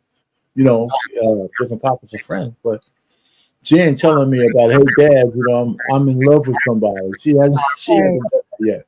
So. Right. My oldest, she's been through a couple of things, so we talk a little bit. So we have dates now, me and my oldest daughter. So we sit down and talk to each other. So she lets me know what's going on. That's good. Yeah. Well, yeah, I'm about to wrap this up. Anything else you want to say? No, I appreciate you letting me up. Yeah. You have an email you got an email in your description somewhere. I'll send you a message. Yes. Do you ever go to any other panels? I don't want to get into no specifics, but you don't do that, huh? I will. Okay. Why? What panel you have in mind? Oh yeah, I mean, I'm on a Black Man Unfiltered channel every so often. So he gave, I'm on his platform. I do a show for him on Mondays. Oh, you do a show on Mondays? Yeah, 7:00. Yeah, so I didn't want to just broadcast it on your thing, send it to me an email and the name of the podcast. Email. Yeah. I'm open. Yeah. Oh, DeeDee, weren't you on Daphne Sutton's panel about a couple months ago? Yeah. Yep. Yeah, salute to the Queen of Accountability. She's good. Oh yeah, shout out to her. Yeah. She's on Facebook a lot, right? Yeah, she is. Yeah, okay. Hey, I've seen her. Yeah, she's a hot one there. Right. She's an FBI YouTube. Right. FBI YouTube. Right. She be setting them straight, baby. I'd be weak laughing, but she really, she worked with investigators and stuff like that. So she really be getting these women. These women be lying, and she call them out. That's what. It's funny. She really hold them accountable for real. Absolutely. All right, DeeDee. That's the idea. Y'all take care, y'all. I'll see you. I see you got Mrs. O in your chat. She's on that channel as well. Oh, she in the chat? Yeah, Mrs. O is in your. Yeah, she's in your chat. I don't know if you know Mrs. O show. Yeah. Oh, she's on the chat that the panel. Yeah, she got her own show too on the same channel. Okay, yeah, I would definitely love to. She could definitely, because she got a grown AS women, not grown ass, but grown AS women. That's the title. It's pretty good. Yeah, so the two ladies get up there and they talk women stuff, man. Yeah, I've been on it. I definitely seen them. Yeah, I would love to. Right. Yeah, send it to me. Yeah, let me know. I'll do that. Yeah. All right. Thanks a lot for letting me up. Hey, his name? I forgot his name. Take care, Hustler, and take care of our page. Okay, Hustler, take it easy, man.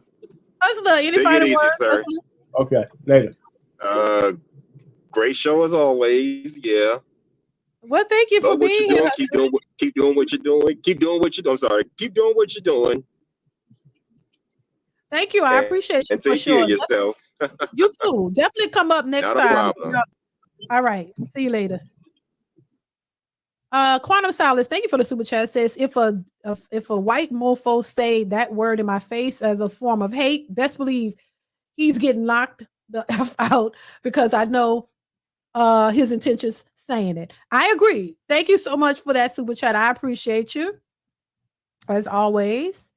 Let's see here. Once again, Quantum Solace says she's probably upset because she has no brother on her arms and her friends and associates has brothers. Thank you once again for that super chat as well. Successful MD says survival, hashtag number one reason now for many wanting marriage. That's a fact. Successful MD, that is a fact. Thank you for that super chat. That is so true. A lot of them it's a survival tactic now. Now you realize you need some help. You need help. So a lot of these women are looking for help, not necessarily that they're looking for love or to have somebody with them. They're just looking for some help. And I got a couple of videos coming out on that as well, where these women are basically saying that, child, they're ready to go 50-50. They need help because everything is too expensive. And so they're looking for it in the wrong way, if you ask me. I don't think a man should only come into play because you need help, but should be somebody that you actually want to be with and build something with. Shout out to Mrs. O Show. Thank you so much for being here. I appreciate you. Let's see. DE says hashtag DeeDee look like she's no older than 32. Oh, thank you. I appreciate it. I'm older than 32, but I appreciate you. Let's see. Quantum Solace says if Al Pacino can have a kid at 83, I definitely believe us men will be okay. Yes, sir. I think y'all will. Thank you so much for the super chat. Yeah. All right, y'all. So that is it. Thank y'all. Thank y'all so much for being here. I appreciate you guys for showing up, for supporting the channel. I definitely appreciate you for it. Make sure you guys continue hit the like button on your way out. Make sure you guys are continuing to watch the videos that are on the channel. Y'all like and share those videos. That definitely helps your girl out. So make sure you guys are doing that.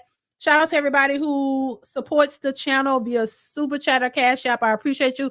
Shout out to everybody who joined the chat, everybody who watches the videos, everybody who comments, likes, and share the videos. I thank you so much for that and appreciate you guys so much. You have no idea. So I'm going to go ahead and wrap this up. I got to take my son to the pool, y'all. He want to go out to the pool. So I will be doing that.